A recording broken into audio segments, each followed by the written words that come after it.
Welcome to the Fast Travel Lounge.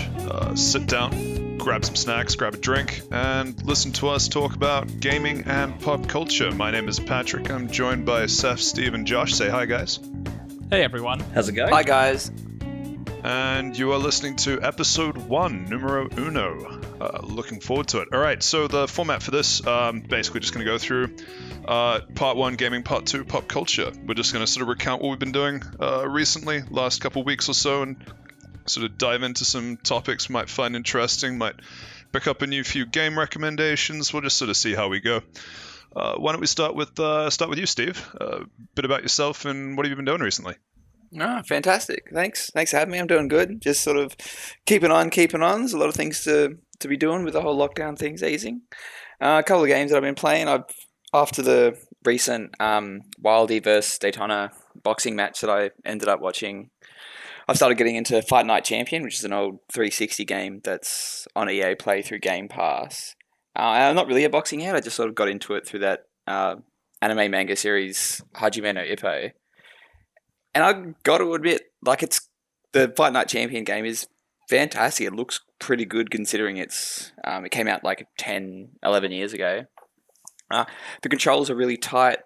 It's got the story mode, which is pretty different for a sports game. It goes to like the nitty-gritty underworld of boxing and fixing fights and all that. Wait. Fixing fights. So the story mode is that you cheat your way to the top. Is that what I'm hearing? No. Other way around. Someone cheats you out of winning. So you've got like a couple of matches where it's like, okay, the ref is like really biased against you to the point where like he'll like any body blow is like, no, it's too low. It's below the belt type of thing. So you got to make sure you don't get disqualified. And then there's even like a really interesting part towards the start. Like the campaign goes probably like 6 hours, so it's not that big of a spoiler. And this part happens in the first like 30 seconds.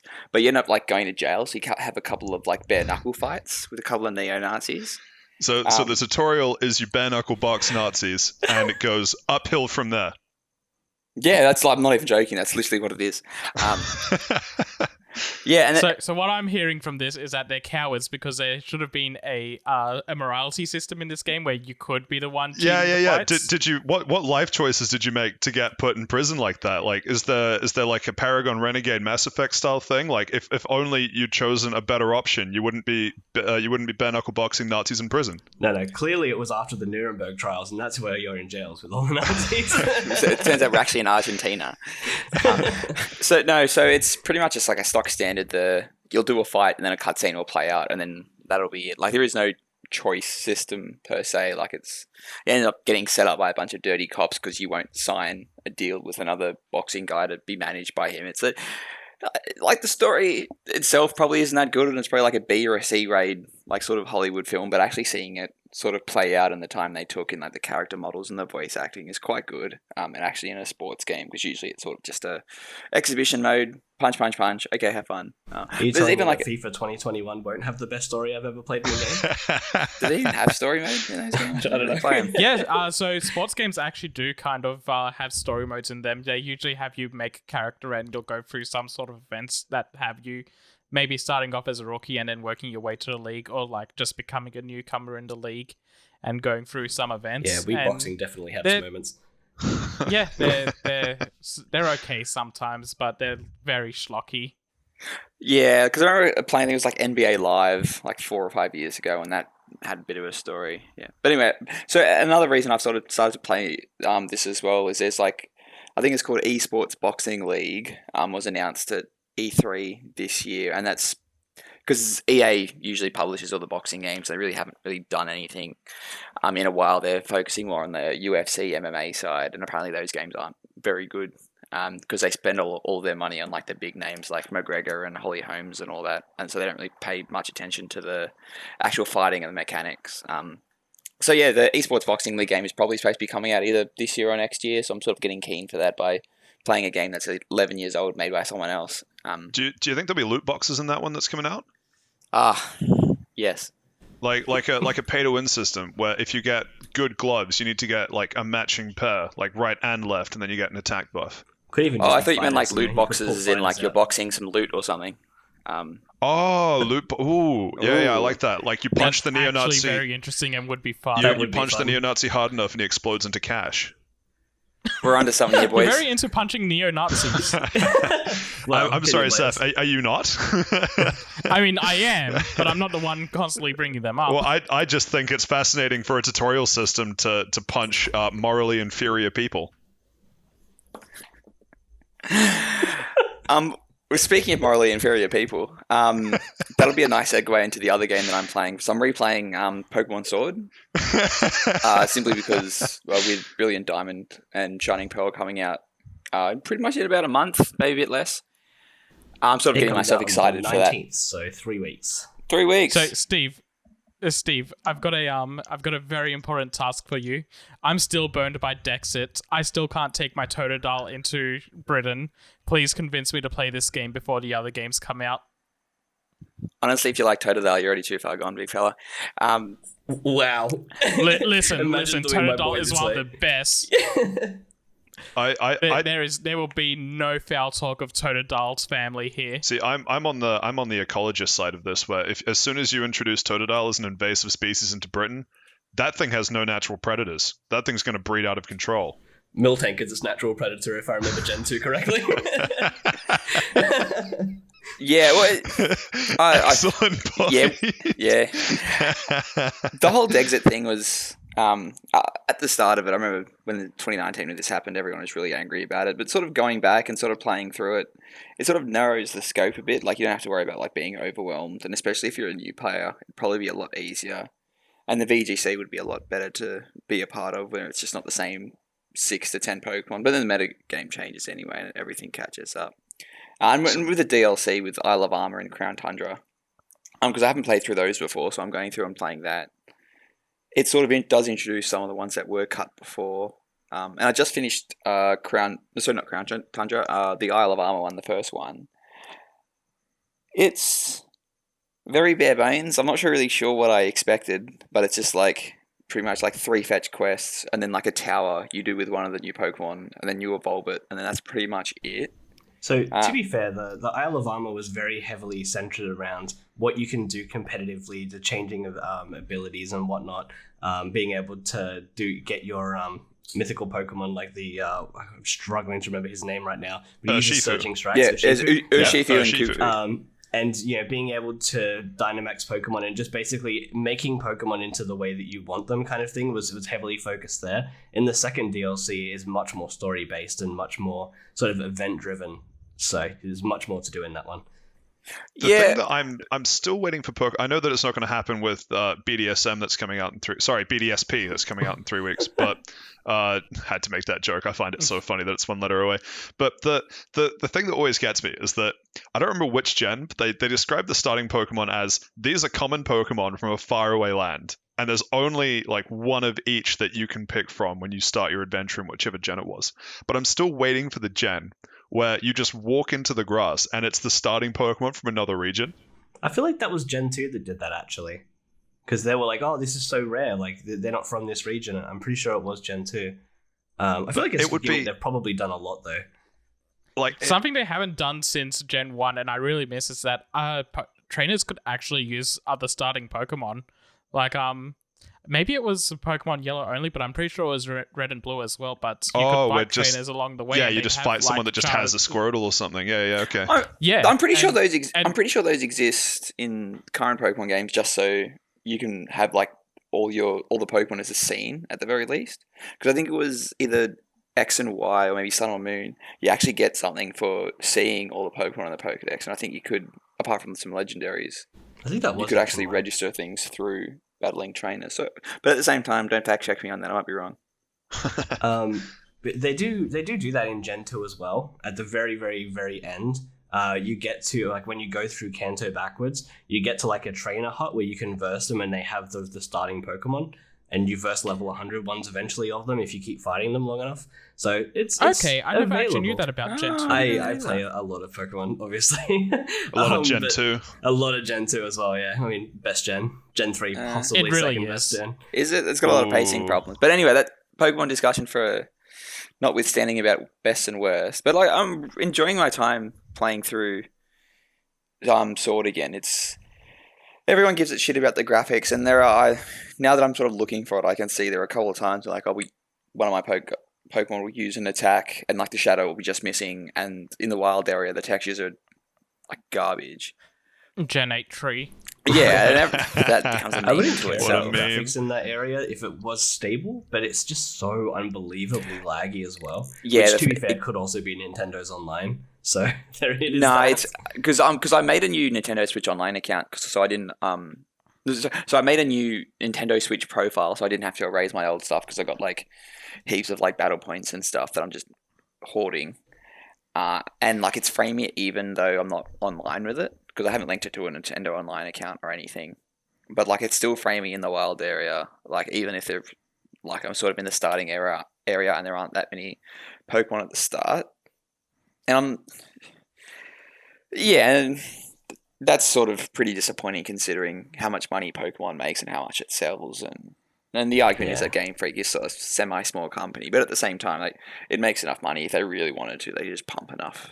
Yeah, they've also come out and say, hey, we don't want more than 300 people. We think smaller teams make better games. But, I mean, there's got to be I don't think they're balance. even at 300. Last I heard, they were around 200. Okay. It's Which is quite low. really small. Yeah. It's really it's- small for, like, literally the largest grossing franchise of all time. Well, don't forget, though, that the franchise is made up of Game Freak, who makes the games, and the Pokemon company that does all the licensing and the merchandise and the anime. But at the same time, like the bigger a company gets, not necessarily the better it gets, but surely they could spend a bit more time with like designers and coders and all that kind of thing. And it probably does get to a point where it's diminishing returns with like a bigger company means you need a bigger HR and hiring practices, and it could get to like a Blizzard Activision point where people are just sort of not being very good people. And then it would ease into the multi-million dollars of revenue, and can't have that now. I do think they could easily get up to 500 employees and still see a pretty drastic increase, and it still be a pretty sizable team without being too large. Yeah, But that's then definitely true. Do we want to get more DLC for every game to pay for those extra 200 people? I'm still waiting for the Battle Frontier DLC from Omega Ruby Alpha Sapphire. Yeah. That's not coming. Let it go. I'm still upset Oh. about that. Just let it go, man. I'm gonna grieving get hung process up is on over. that forever. How could that happen? Where they walk onto the stage and go, "Hey, we think Mario Run or whatever the hell the mobile game that I've never seen anyone either play or acknowledge exists," and they say that took the development priority over the Battle Frontier DLC for ORAS. How dare they? Battle Frontier Oh, was that the was peak tragic. of Pokemon Emerald. Well, don't forget though, it was a remake of Ruby and Sapphire, not a remake of Emerald. Yeah. But it had Sure. elements from Emerald It in did. there. Yeah. True. And it had that extra thing with Deoxys, which is pretty cool. Yeah, it was like story DLC built into the game. It was like Yeah, it was an extra. The extra Delta yeah, the episode. Delta Delta episode. Yeah, that's Yeah, it. exactly. Delta episode was so good. Which was pulled Yeah. straight out of what would have been Emerald, or like the Emerald-ish part of what it contributed to Gen 3. More The other couple of things I was going to say. A whole new tier in Mega Rayquaza. Yeah, Oh, yeah, that's that right. too. I And think her name was Zinnia. I think she had a really cool theme as well. Yeah, she was pretty cool because I replayed Omega Ruby at the start of the year, and like it's sort of it's fantastic and really. I'm a big Gen 3 guy, but Omega Ruby Alpha Sapphire just had everything that I wanted in a Gen 3 remake. It was I don't like even want to know how many eggs you the- hatched. too many. They had 2 daycares. It was perfect. Yeah, that's where what they did too. It's really good. Too many. Where they had all of the same concepts as the base Ruby Sapphire games, but then all of the little quality of life improvements and walking up to random Pokemon and it prompting you with, hey, you want to open the Pokedex and read about this Pokemon, as if you were actually like, it's such a like you're never going to use it feature, but the fact that you can, like, that attention to detail in terms of like immersion, awesome. It was so cool. And the Dex Nav RS itself had is some pretty of the cool best as well. quality of life features, like having the Dex Nav, I think it was Yeah, the called, Dex where Nav. Yeah, I was just you about to could go on see about that. everything- Yeah, it's fantastic. Yeah, you could see everything in the routes and just keep track of things. It was also in Black and White 2, they had it. And they remove it every game after, and then they bring it back for like a remake or a sequel, and then they remove it again. And I have no idea why. Game Freak, it infuriates me like that because they always do that in some way. The other couple of things I was going to say, I assume we've all played Sword and or Shield, right? No. Not Oh. Seth. Okay, not Interesting. Seth. That's fine. So, first point, the but Balloonia? What's the like real pretty bioluminescent I town? don't know how it's pronounced, but yeah, Balloonia, yeah. Balloonia? That place. If you played the Beautiful. game, you'll know it. Oh But yeah, that's it- fantastic. Yeah. It reveals the greatest Pokemon that's ever existed because Chinchou, or Chinchou, I don't know how you say it, normally exists at the bottom of the ocean, right? Capable of withstanding large pressures and designed to be an anglerfish. But in Balloonia, you see it floating on those little like coral flowers or what have you, so it can fly. So it's a water electric type that also has levitate. This just makes it the greatest Pokemon ever. And I mean, if you disagree, you're wrong, but that's fine. The other thing I was going to ask, whether anyone else, when they first got to that, oh man, already forgotten the name, Wildlands? Big Wild Sunshine area, wild area. Wild area, yeah. Did anyone else, when they first got there, just try and fight a giant Pokemon, get was it an to really Onix low very HP, specifically, I try and remember. catch it, and then the game's like, oh hey, you need to like wait. Yeah, get the badges. Yeah. Like, I can sort of see why they did that. Like, because if you catch, like, if by just like the way that the Pokeball catches, it's literally a random number generator, and in theory, if you just threw one Pokeball, you could get like a level 40 Pokemon right off the bat. But that would be okay though, because if they so the problem that I have with the way that they did that mechanic is that they only explain it to you after you've tried it once yourself. But Yes. in all the previous games, if you got traded a Pokemon that was above your gym badge level, it just wouldn't listen to you. And I'd be totally willing to buy that if I just go and catch a level 30 Onix or whatever it was that I tried when I first walked in there, that the Onix just goes no. But it wouldn't stop me from catching it, and just 1 in 4 or whatever times it would attack and absolutely destroy what I'm looking at. But it just seems odd that you just have this artificial block of, hey, this Onix will try and chase you down and fuck you up, but you can't catch it, and you can't run away from it because it's too high a level. So you just fight or die. Do you want to know what the worst part about that entire thing is? Is that since they've introduced the DLC, and I've done this when I had to rerun through the game to get the other Urshifu, once you get to the train station in the second town, you can go to the DLC area. You can go to the raid, the max raids or whatever it's called, the max dens, and you can go in there, go through the raid, and literally catch a level 60 Pokemon, and then leave with it, not having to kill the end boss, and then you get that Pokemon for the rest of your run. So there was no point in stopping that anyway, because they broke And then you that still in the can't DLC. even catch the level 30 Onix. You can't catch the level 30, but you can go get the level 60, I think it is, that you get out of the... the Calyrex or whatever. Well, not even the Calyrex. Like, literally, as you walk into the ice area, you get introduced to Pannonia, whatever his name is. And then you go to the Max Raid Den thing, where the Dynamax Adventure, is what it's called. And you get a Pokemon out there. You just catch it, and you're guaranteed to catch it, and you get it. And you can just keep that Pokemon. So you can just run through pretty much the rest of the game with those Pokemon. All I did was level up a Pokemon to 100 using candies from the dens in the Starter Wild area, rush through the DLC, did that, and had a team where I stomped the rest of the game in under 6 hours. It's that kind of thing that just annoys me, because it just seems futile why it's built like that. Maybe they just didn't plan to do the DLC or something. I don't know, it's an unfinished game. Dexter. Yeah. But no. I mean, it's entirely possible they didn't bank on the DLC, but I still think even if the DLC letting you do that doesn't take away from the fact that the base game doesn't let you catch the level 30, whatever it is you find in the wild area. And that, like, the fact that that is even an issue is annoying, because I don't understand the decision making that went into thinking that that was a good idea.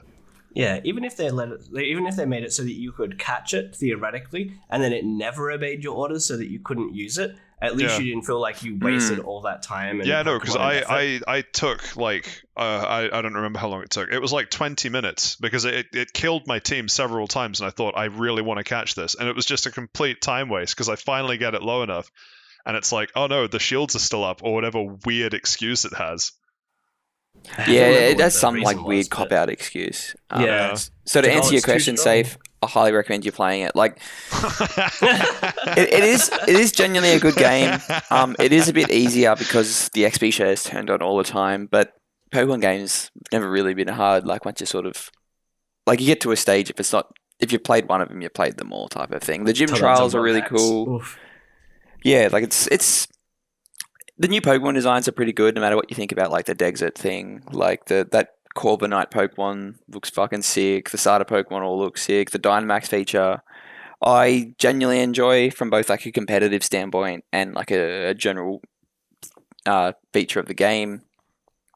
And the soundtrack is phenomenal as well, especially the Gym Leader soundtrack. It genuinely goes off, as the kids say, and I've listened to that heaps while I'm like during my work day and stuff, and I'm doing work. That So I will Dynamaxing. admit, you did not actually convince me to play it, but my brother does own a copy that I was planning to borrow eventually at some point, especially because I lent him Mario Odyssey. So I will eventually play the game.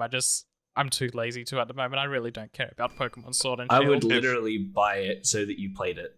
I mean, I've got a copy I can borrow. It's fine. If you only want to play it for 1 minute, make that 1 minute listening to the Dynamax theme song. Yeah, It's it's so good. fantastic. Oh, that is an epic track. For anyone listening that hasn't seen this on soundtrack. YouTube, but if you look up like moving to Galar and moving next to a gym, I think it is at 3 a.m. Yeah. Yeah. Living next to I a gym love that in the video Galarian so region. much. Yeah, it's so good. Perfectly sums it up. Such an 3 a.m. excellent theme. giant Pikachu just And then blowing you up see your house. yeah. So those are the two games I'm playing through at the moment. Age of Empires coming out tomorrow, so I'll probably get on board with that. See what all that's about because it's on Games Pass, so it's essentially for free, even though I've already paid for the subscription. But yeah, on the just as the Temtem on Xbox update, it is still not out yet. So many tears. It'll never happen. It'll I'm happen. Sorry. They promised it. Can you sniff out when you think it might be happening? Oh fuck! Literally every like 2 or 3 weeks, I'll like Google like Temtem Xbox, and I'll just get some Reddit thread where it's like, "Is this coming to Xbox?" And it's like, "Yeah, they said it's on its way." Because they scrapped the PS4 and Xbox One versions to focus on next gen instead of like spreading it over and doing a cyberpunk type of thing where nothing really works. So I believe they've released a PS5 version, and They have, yes. they have, okay, yeah. But from my understanding of it, it's still semi in early access. Like they haven't hit like the full game that they want. They're still releasing like one more island or something, and they're doing a Switch port as well. So hopefully the Switch and the Xbox versions come out at the same time. Hopefully it's on Game Pass, so I don't have to pay for extra. But if I do have to pay for extra, I will. So until Alright. then, you can just Google and get your own Reddit thread that you posted 2 weeks prior. I don't need to post because other people are asking. Give the people what they want. Give the people what they want. Thank you for that, Steve. Seth, what have you been up to this week? Well, recently. Okay, so about a week and a half ago, Zorua came out in Smash, and straight away I jumped into doing a Twitch stream for him as soon as I was finished with school for that day. And if someone wanted to watch you on Twitch, where would they find you? They could find me at twitch.tv/Kai_Ber. That is CAI_BEHR. And thank you, because I wasn't actually going to shill my Twitch for that, but you gave me a chance. I do not stream very frequently. I want to. I just got plans to update my stream a little bit first, and then I will get back to that. Also very busy with university. Jesus Christ. But Sora though. yeah. Zorua though. Zorua is a lot of fun. I actually enjoy him way more than I was anticipating. A lot of his moves flow really well into each other, and it's just a lot of fun to use him. He's a little weird because he's floatier than I was expecting. Like, his jumps are really weird, but with a bit of practice, you get used to that. So I'm kind of getting there with just kind of feeling natural with him. But boy, is that boy light and can get killed easily. And he doesn't have a lot of kill power behind most of his moves, but he does have a lot of kill power behind some of them, which is really weird. So they've shown, when they did a showcase, his neutral B had fire, blizzard, and thunder spells, and that thunder spell can kill at pretty early percents. His up B is also a good kill, and besides those, he doesn't really have much. What were you going to say, Steve? I sort of blanked on it. I couldn't finish my train of thought. How are you finding the cycle through of his spells? Because my understanding, it's fire, blizzard, thunder. It seems Fire, Thunder, Blizzard, I think. Yeah, it just seems a bit complicated. Well, as someone who doesn't play It Smash is Fire Thunder competitively. Blizzard. It is very much not complicated at all. It shows you what spell you have. Because there's only 3 of them, it doesn't feel like it's getting too long between the ones you want to use. And most of the time when you hit Blizzard, most people don't know that Blizzard's actually very good at draining a person's shield, and that freezing someone is actually a very good thing to do. So most people just throw out the Blizzard to get rid of it and then just go back to using fire as a projectile spam or getting back into Thunder so that they have a kill move or something to zone people out with. Because it's also all neutral, right? So you let's say your next one that you're going to be using is fire. You can just press B and spam fire as much as you want, but then once you stop, it'll just rotate into Thunder. Yeah, correct. Yeah, exactly. But spamming fire gets a lot of people stuck for some reason. People don't know how to deal with it. If you're referring to me, it's because I'm bad at Smash. Oh no, I played against a lot of people online that just don't know how to deal with it. We had a few friendlies, and I didn't take a single game. To be fair, I am kind of good at these games. Yeah, I mean, Josh is laughing. He was even worse than I was. Oh, I'm so much worse, but I did beat you quite a few times. Only when I played Pyro, though. Moving on. But yeah, so I did his single player content. I'm saying with air quotes, as in I went through his classic mode, which was really fun because they set up a lot of the enemies in that to be references to different enemy types or bosses from the series. So you'll have Game & Watch to represent the Heartless from the series. You have a giant Ganondorf to represent one of the first bosses you fight. Oh, the giant Heartless. That's cool. Yeah.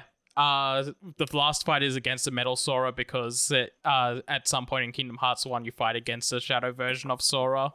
That is and true. Just fun things like that. And given the scattershot nature of Kingdom Hearts canon across all sorts of games and media, do you reckon the single player content in Smash is also Kingdom Hearts canon?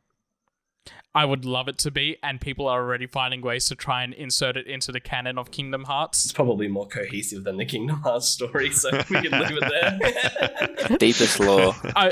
So to make a quick tangent on that, there's a lot of edits at the moment that are combining Kingdom Hearts 2's intro cinematic of when Sora's supposed to go to sleep for a year. They're like, okay, so when he goes to sleep for a year, he's just in Smash Brothers. That's it. That's the canon. Oh, yeah. I actually kind of like that, but it doesn't explain the... Oh, wait, no. It doesn't explain the Kingdom Hearts 3 costume, though, in the game. Oh, those are just for fun. Yeah, but still. Well, they put like the Kingdom Hearts 3 costume in, but he uses Kingdom Hearts 1 proportions or something. Because he's quite older in Kingdom Hearts 3, isn't he? Yeah, yeah, like a year and a half older. Lankier from memory. Yeah, so yeah, it's all just Kingdom Hearts 1 face and proportions and hairstyle. Very good. Because the his hair Sora. does change between games as well. But yeah, so Sora's a lot of fun. Not a lot to say about it. I just went on and did his single player content. Actually, there was one more thing I want to say, and that is doing his spirit fights were all easy until I got to the last one, which was against Roxas, and they made him a legendary what did it? A spirit? Sticker? Yeah, legendary spirit. Mm-hmm. Yeah, I said spirit at the start of this, and I instantly blanked on what they were called again. But anyway, Roxas as a legendary spirit felt like an actual Kingdom Hearts boss fight, which was a lot of fun to do. He kicks my ass for a good while, and it took me like just trying to learn how to fight against another Sora to finally beat him, and that was great. It's interesting because I've done some of those spirit fights for some of the DLC, and like I absolutely stomped some of them, and then occasionally you go like against one where you sort of do like the grab control or lean forward thing. Like I actually have to pay attention for this. Some of them are genuinely hard. Yeah, it's like. It's usually like the very last one is the actual hard one. That's the legendary spirit normally, right? Yeah, sometimes there's two legendaries, and like sometimes you just absolutely stomp them. But yeah, sometimes they're just really, really, really hard, and like unreasonably sometimes I think. But I'm also bad at Smash, so there is that. So what you're trying to say is that everybody should get good, as the kids say. Well, I mean, if you're me, you don't use a block button, so I recommend you start using that. Why would you need to use the lock button? Yeah, Attack is the brag. best defense. Not when a character has a million years of recovery frames that you can easily punish out of shield. Well, the trick is if you're running it in handheld mode, the Switch can only hold like 10 frames a second, can't it? So, Ooh, Smash actually that's runs at 60 apparently, in handheld which is mode? impressive. that'd be a good tip. Just pull the Switch out of docked mode. I mean, instant one up. people like to kick their what- routers online. Yeah, I was about to say the actual strategy is to just kick your router so it stops the inputs. Really? Ridiculous, the Far amount of out. people you play with terrible internet on that game. What did you Yeah. call them, Seth? Wireless warriors? Oh man, I call them Wi-Fi warriors. Wi-Fi warriors. Oh god, there's some of those fights are just so bad. Like we were getting like 5 or 6 frames every couple of seconds when we did some of those fights. And then it turned out it was actually a little partially my fault because I was actually a Wi-Fi warrior for a few minutes. Ooh. And then my And then- router died that night, and I'm gonna get a new one. So who knows? But the new router actually made the game run a lot better online for us. Yeah, it did. because we did a couple of one-on-one matches the nights that I was streaming, and they performed really badly. Yeah, But then the next night it was pretty fine. Maybe it's because you were But, yeah. streaming as well. The upload was taking too much for Nintendo. I was like, nah, can't do this. That too, and just Australian internet in general. Yeah, Netflix Thanks, o'clock Kermo. on NBN. Yeah. Well, don't forget the new Switch. The OLED dock has like an Ethernet cable, so maybe that'll fix that up. Oh, I have an Ethernet adapter on mine anyway. Yeah, Oh. I mean, even the old one, you can run Ethernet to USB adapters that are. But what reasonably about the cheap. people that don't want to do that? Due to So the funny thing about that is that so to run an Ethernet cable on the old docks, you need to have a USB adapter. But with the new docks, they removed the USB port to make a adapter. fuck, I hate Yeah. that. So I God, don't know fuck it, why damn they it. did that. But Hold on. I'm not sure I'm understanding. They removed a USB port to put like To put just An the the Ethernet adapter. Get right. fucked. So all they've done is they've just super glued a USB to Ethernet adapter into the Switch dock for the new ones. Is that what I'm hearing? Yes. Basically, yeah. Hell yes. And now it's white. There's a black one coming out with the neon switch, but yeah. And fun fact: both those docks are interchangeable. I've used both my switches on both of the docks, and they both work exactly the same. So nice So to see it's still they an saved you the overpriced piece of plastic. $20. They saved you the $20 in adapter cost by just adding it to the dock. But you have to- and you just have to pay removing three- a USB slot. You just have to pay an extra $20 $350 for the. the. You just have to pay the $350 for the new Switch. I mean, at that point, if Or you, if you $80 for the dock by itself. I mean, Oh, if, is that if how you're much not, it is? Oh, I didn't know that. If I you're didn't not know you signing paid up for off that deal, you're Ah. basically losing money, I think. I think the docks were like $110. I think they were pretty expensive, at least Australian anyway. But Yeah, that's probably right. yeah, it's But yeah, phew. I don't have too much more to add to Sora, just that he's a lot of fun and I greatly enjoyed my time with him. I'm probably going to play more Smash because of him being added, and he was really such a good character to end the Smash Ultimate roster on. And for anyone that wants to get better at Sora, they can find you at... At twitch.tv/Kai_Burr. Fantastic. What else have you been playing? So the only other game I've really been putting a lot of time into was Metroid Dread, and I've already finished that twice. So I did one save file that was 100%, and that took me 12 and a half hours to complete, which is pretty, from what I gather, that's a pretty standard time to do. But I've seen people go higher, I've seen people go lower on their first runs, so it's about the middle. But then I did a second playthrough where I just beelined to the story, and that took me 3.5 hours. So, big drastic drop in the time between the two runs.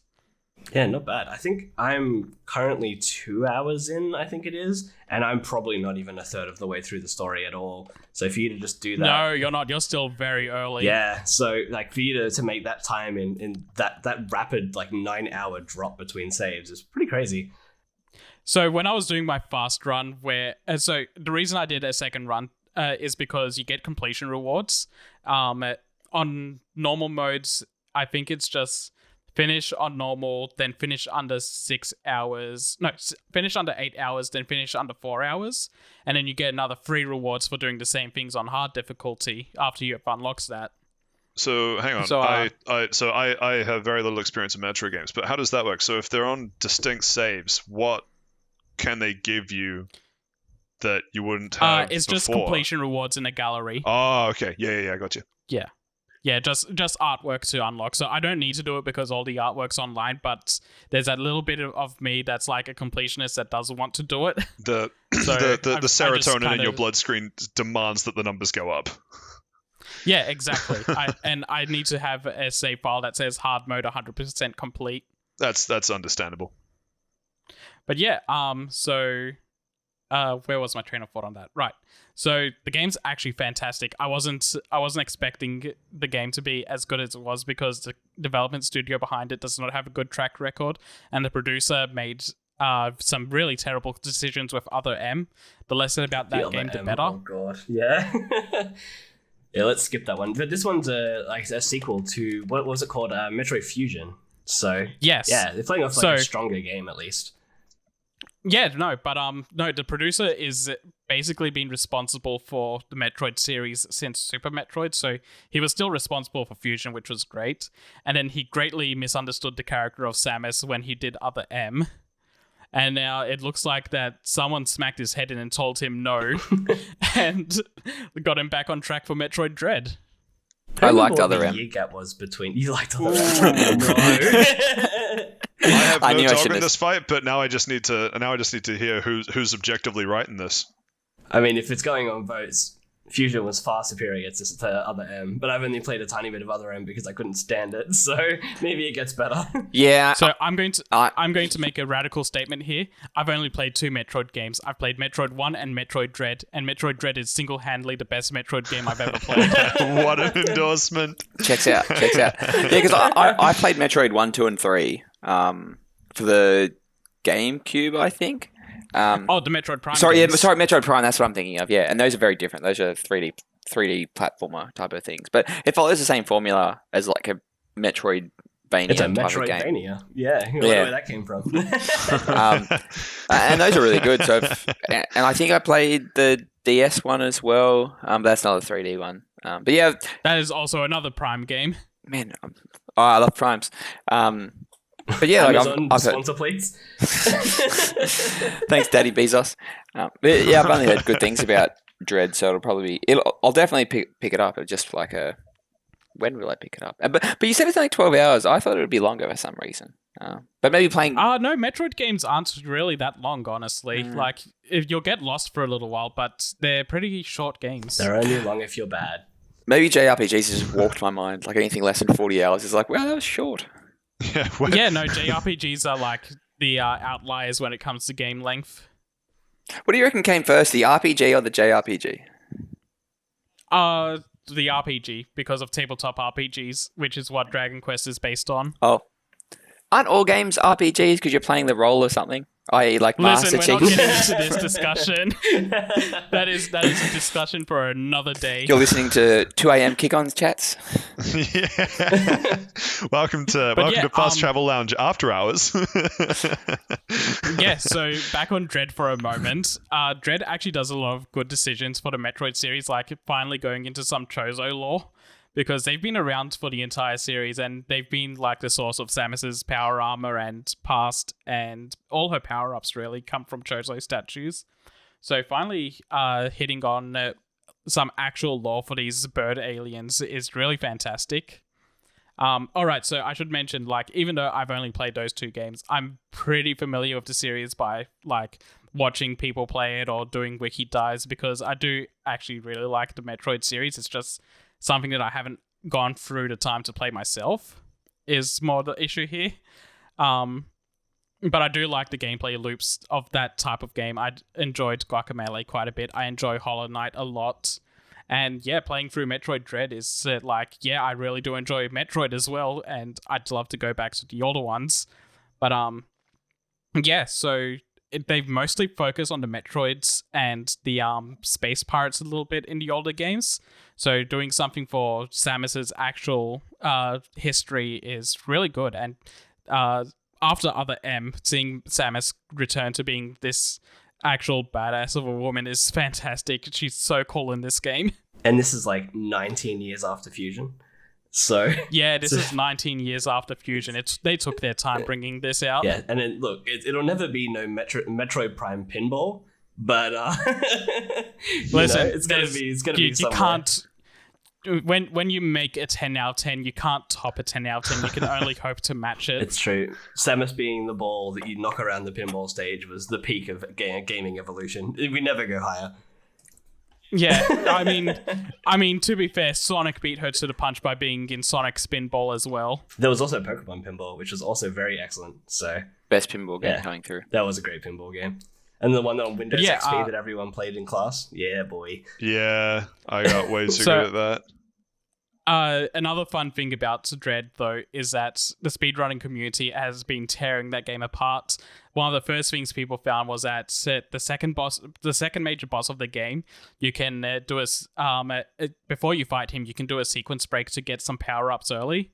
And the devs kind of intended this to be found because there's a little block in the corner of the boss room during the second phase where if you use a power up there, you just completely destroy the boss's second phase. You don't have to interact with it at all. It just loads up, it puts you into a special camera sequence and you just start hammering the attack button until he's dead.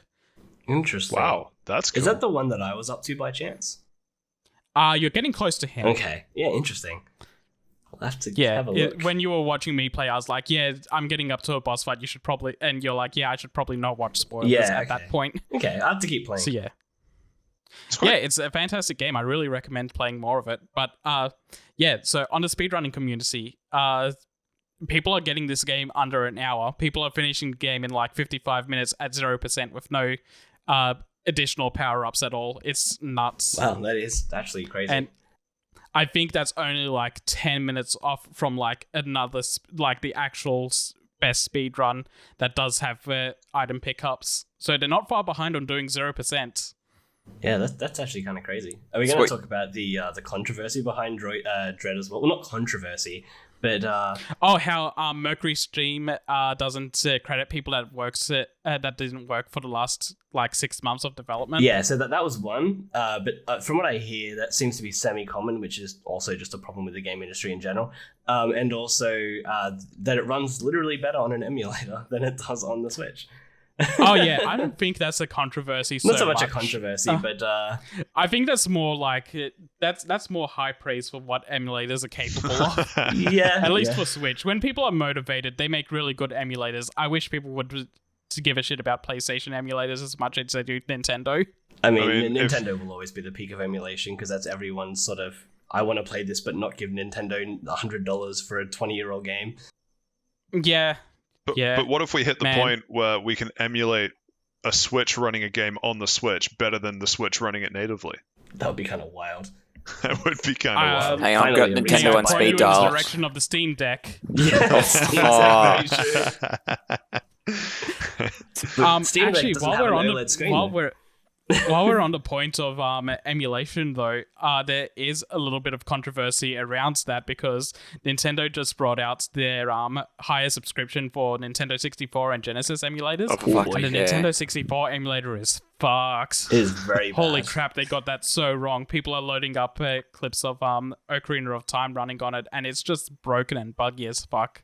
Yeah, and there's all these problems with like Mario Kart thinking that it has like an expansion thing plugged in, so you can't really save time trials or anything. You can't save they went out their way to increase the price for this. It is so not worth it. 150% markup, I think, from memory. Ooh. From the original Nintendo Online. So the original subscription price is like $20 and then the expanded one is $50. So yeah, it's 150% increase. Which is absolutely crazy for like, what is it currently? Like 40 odd games? Something like that. Like that is a lot of money to pay for something that you can run for free on almost any other device that will run better on any other device currently. I'm pretty sure at the moment you can run Project 64 on a phone. You definitely can. You can. Yeah, I played it. Yeah, through RetroArch. You can even run it on the Xbox Series X. That's how I emulate all my Nintendo games. Legally, of course. Of course. Yeah, well, legally. I owned all those Only games. ROMs that we own. Fun facts: you can't legally back up games in Australia. That's right. Yeah, I remember reading for about legal that. reasons, I'm now a US citizen. Yeah. For legal reasons, we're not broadcasting from Australia, so that doesn't affect us. Let me just turn on my NordVPN and they'll never know. That's not ExpressVPN, you traitor. Well, whichever VPN reaches out first will be the canon for us all to use. Look, I'm using NordVPN, so our reach is even further. We get sponsorships from both of them. I actually genuinely do use ExpressVPN as well, but anyway, moving on. Dread, fantastic game. I won't get into too much more about that because I don't want to talk about anything that'll be like gameplay or story spoilers. Not like there's much story spoilers you can give for a Metroid game, but it is a genuinely fantastic game, possibly Game of the Year material. Recommend everyone play it. Wow. So you're What trying else to did say come that out you this don't year? dread playing it at all? Whoa. Oh no, I do dread Oh. playing it. Those Emmys can get fucked. Yeah, those Emmys are genuinely Actually- scary. No, after the first playthrough, the Emmys aren't scary at all. I'm still scared of them. Isn't that an award ceremony for people in Hollywood? No, you're thinking of EMMY. This is EMMI. I don't remember what it stands for, but it does tell you what it stands for at the start of the game. It does, and I cannot remember it to save my life. There's I there's like the part idea sorry, go of on. like highly praised actors being the enemies in a Metroid game. Alec Baldwin It with a is- gun. Oh, Baldwin, no! EMI stands for Extraplanetary Multiform Mobile Identifier. No wonder I didn't remember That what it is a stood very, for. very stupid name. They just wanted to use the word Emmy. They did. There is a thing with the Emmy. So for anyone that hasn't really seen a trailer or anything, basically, if they catch you, you die, and they sense sound, and if they see you, they just chase after you. It's there not is a guaranteed death. There's like a 1% chance yeah. you could escape if you get good at countering That's them. what I was gonna say, I've there is heard a I've heard that counter. the same thing happens with Hollywood actors. Oh. How do I counter Alec Baldwin? Is it a limit break or something I need? But anyway, so there's a chance you can counter these Emmys where they basically do this stab attack to kill you. And if you press the button at like the exact frame perfect input, then you can counter it. And you do it once for a tutorial and you're like, that doesn't seem so bad. And then you run into one immediately afterwards and you're like, oh, I literally can't do this. Where's the frame perfect input? It is so hard to pull off. But it They makes them also still mess be with you frightening. because they change the timings, so you can't get used to like, Oh, really? this is when it's going to do it, because they change it up all the time. I didn't actually know that, but that makes sense because I think I've only done it legitimately once, I think outside of the tutorial, and it was complete luck. I was just like spamming that button and I got it like immediately. It was I've really started weird. getting decent of it during my second run. It is like, it makes them actually scary because if it was a boss where you could reliably counter when they were doing something that was going to be obvious, or even, if it was the same time sync, then you get used to it, but yeah, they're genuinely scary, at least on your first playthrough, which is really cool. It's very nice for Metroid to actually go into the sort of like nightmare theme that they kind of had underlying in all the other games. So Yeah, no, Fusion had a bit of that going on for it with the SAX and just how weak they made Samus in that game. And she was the one being hunted in that game. So it was really interesting to see them go even deeper onto that. To the point where I've been watching some people stream the entire Metroid series this past month, and they realized that they've made Metroid Fusion 3 times now. oh wow. Metroid Fusion, Other M is just Metroid Fusion but bad, and now Metroid Dread is Metroid Fusion again, but a little different. But you can actually stand to play it this time. Right, Stephen? Yes. Silence. But yeah, Stephen has left the chat. Yeah. Yeah. No prime, no so buy. yeah, that was my week. I've just basically done those two things. I haven't played too much besides those. I haven't watched anything. So I'm good to pass it on to anyone else. Right, Sweet. well, I guess I'll start talking about what I've done, which isn't all that much. So hey, it's going to be quite short. I've played a little bit of Xenoblade 2. Don't ask me why I'm finally playing it, but I'm finally playing it. So far, it's very good. I think most of you guys have played it, right, at this point? Correct. I haven't because the art style turned me off it very much. I love the art style. Which it's a weird thing because I do like anime art styles. There was just something about Xenoblade 2 that turned me off it, especially coming off Xenoblade 1 where I really love the look of that game. It looks pretty similar though, doesn't it? Like, It's a lot more I feel like it was plasticky looking. I thought the first one was plasticky looking. Yeah, I first one was genuinely didn't really like the first one's art style, which is why I ended up buying 2, because I haven't played number 1 yet, but they're separate stories. You played so- 1 through the Switch version though, right? I haven't played it at all.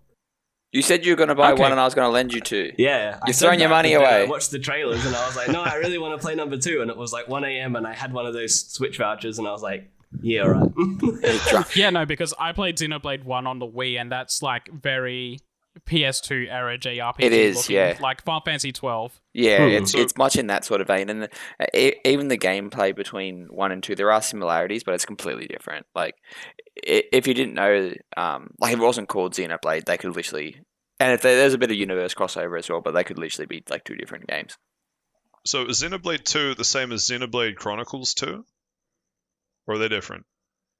Oh, so we're just saying Xenoblade shorthand, but it's Xenoblade Chronicles. Okay, because I have Xenoblade Chronicles 2 that I picked up in a Boxing Day sale a couple years ago, and I've just never played yet because everyone says that it's like a 100-hour game, and sounds fantastic, and I will play it at some point, I just haven't yet. So I'm currently about 6 or 7 hours in, and I'm up to the point where I'm like, oh, that was the end of the tutorial. Yeah, that's how long I've it heard takes, people yeah. say that, yeah. Yeah, it takes Yeah, ages. no, the Xenoblade games are very long. They expect you to do a lot of side quests as well to stay leveled for the main quest. So they do end up taking about 100 hours to complete. I think the average time is about 60 if you're just focusing on the story. From memory, I remember Googling it at one point. And then, yeah, the full completionist was like 100 hours. Yeah, like the amount of side quests are like pretty staggering, and there's like a weird. Oh, I'm not sure how far you are, so stop me if I'm I'm spoiling decently far. Like I've got past a point where they introduced a mechanic which I think is really cool, and I can see myself going to be spending a lot of time on. And it's nothing revolutionary, but basically as you go through the side quests in the game, which is another reason to do them, you sort of like level up the development, is what they call it, of the town. At least that's the English translation. And as you level up the development, stores start to sell more things. You can do more things within the town, and you can eventually like sort of buy a shop, but you don't get like profit to the shop. You get like a permanent buff for your character. So if you buy like one of each of the items from the store, and then you buy like the deed to the store, then you get like, I don't know, like increased item pickup range or increased damage, or you basically have like this soul bond with your blade, they call it, which is like a spirit that helps you.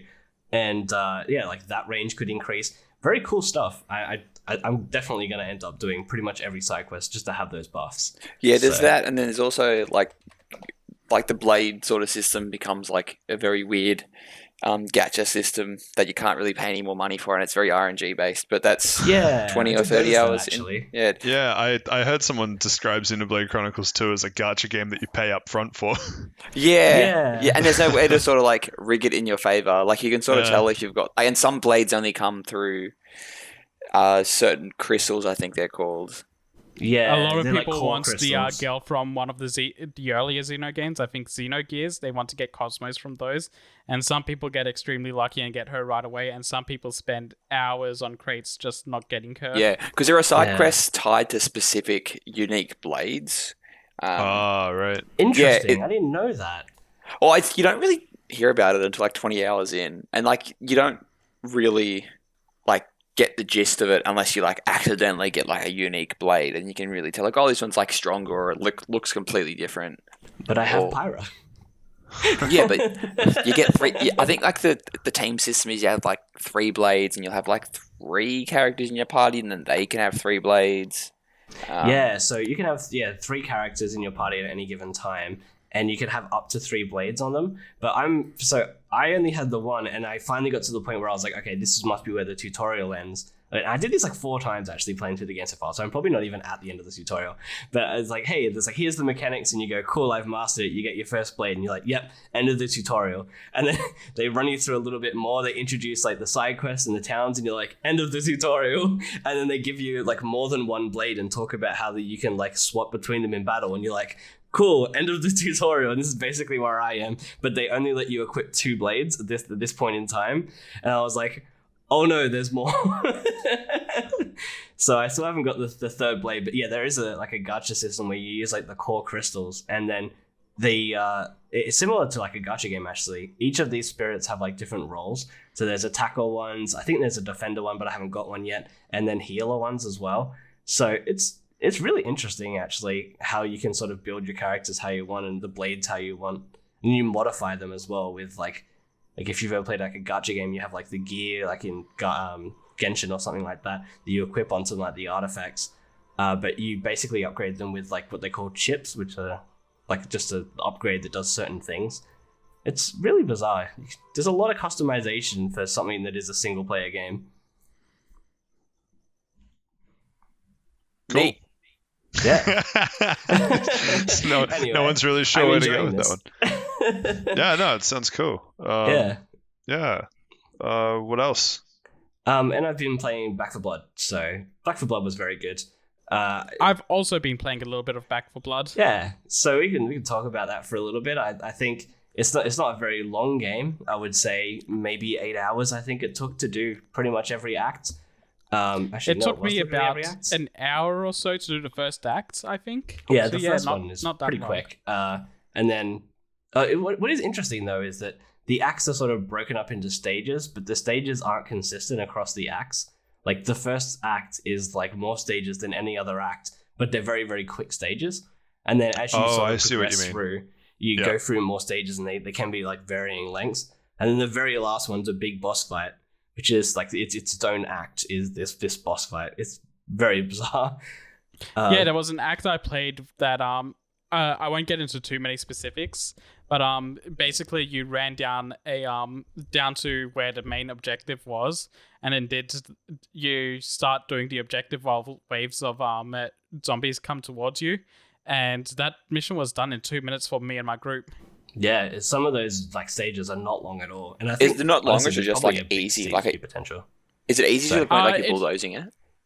It might have been because we're playing on the easiest difficulty available at the moment, because we're staggering it up. Like we'll clear everything on the first difficulty, then we'll go up to the second difficulty, then the harder one. So maybe it was because of that. Yeah, I think I did it on the second one, and there's a reason for that, which I understand why you're doing that, because they have a card system. And basically this card system kind of is the only way it varies from Left 4 Dead. But your enemies get cards which do like unique things, so it can change certain enemies to be faster, or they'll be armored, or they'll do more damage or something like that. And then you get a whole set of cards as well that you can unlock and buy with the points that you get from the multiplayer, like for the story in general. And you can sort of equip your own cards to counter the enemy cards. So it's kind of like a deck builder thing as well. They can range from anywhere from stat boost to just increasing the efficiency of your weapons or damage. One of them is actually like it changes your melee entirely to like a useful melee. Because the other ones turning into a knife stab, that's very quick. It's very quick, yeah, although pretty brutal. Is it pretty much Yu-Gi-Oh, but with zombies? That's all I can think about. Yeah. As soon as I mentioned cards, I've tried the hardest to just put it out of my mind, but all I think is just someone running through a horde of zombies with just like, I don't know, 6 man-eater bugs strapped to their chest. It's kind of hard to explain, but if you think of it kind of like a Slay the Spire kind of thing, if you've ever played like one of those kind of deck builder games where you still have like a core combat and everything, but your cards that you have are basically buffs. So that once you equip them, you get like a stat boost, like what Seth was saying, or you get a different melee, or your heals heal for more, or whatever. Yeah. I was just thinking that maybe I'd explain it more like a roguelike, but instead of like you're coming across these things, you're equipping them at the beginning of every stage. Yeah, so basically as you go through the acts, depending on the length of the act, they'll give you X amount of cards at the start that you can equip. I think it's... I don't actually know what it is on Act 1, but on the last stage, it gives you all 15 cards, and you can have a max of 15 cards. And in the other stages, as you progress through the act, you get to equip more cards, and the enemies get different cards and make them tougher as you progress through the act. So it's kind of like you need to pick the right skills to counter the enemies, but also make yourself viable.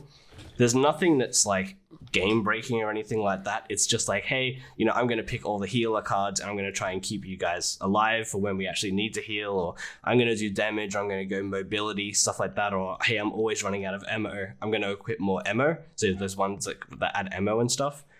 So the one that I saw that was the most fun is that my girlfriend really enjoys the character that has a bat straight away. And she started equipping cards that was like, hey, if you do melee damage, then you're going to start healing for a point. So she just started running around everywhere, smacking things with bats, and she just would not die. Everything was healing her. She'd run up into like the to the advanced ridden, and she just started smacking them with a bat too, and was actually killing them pretty decently. On the easiest difficulty again, or it's still on the easiest difficulty, but it's still surprising to see like, hey, this actually works very well, right? Yeah, for her.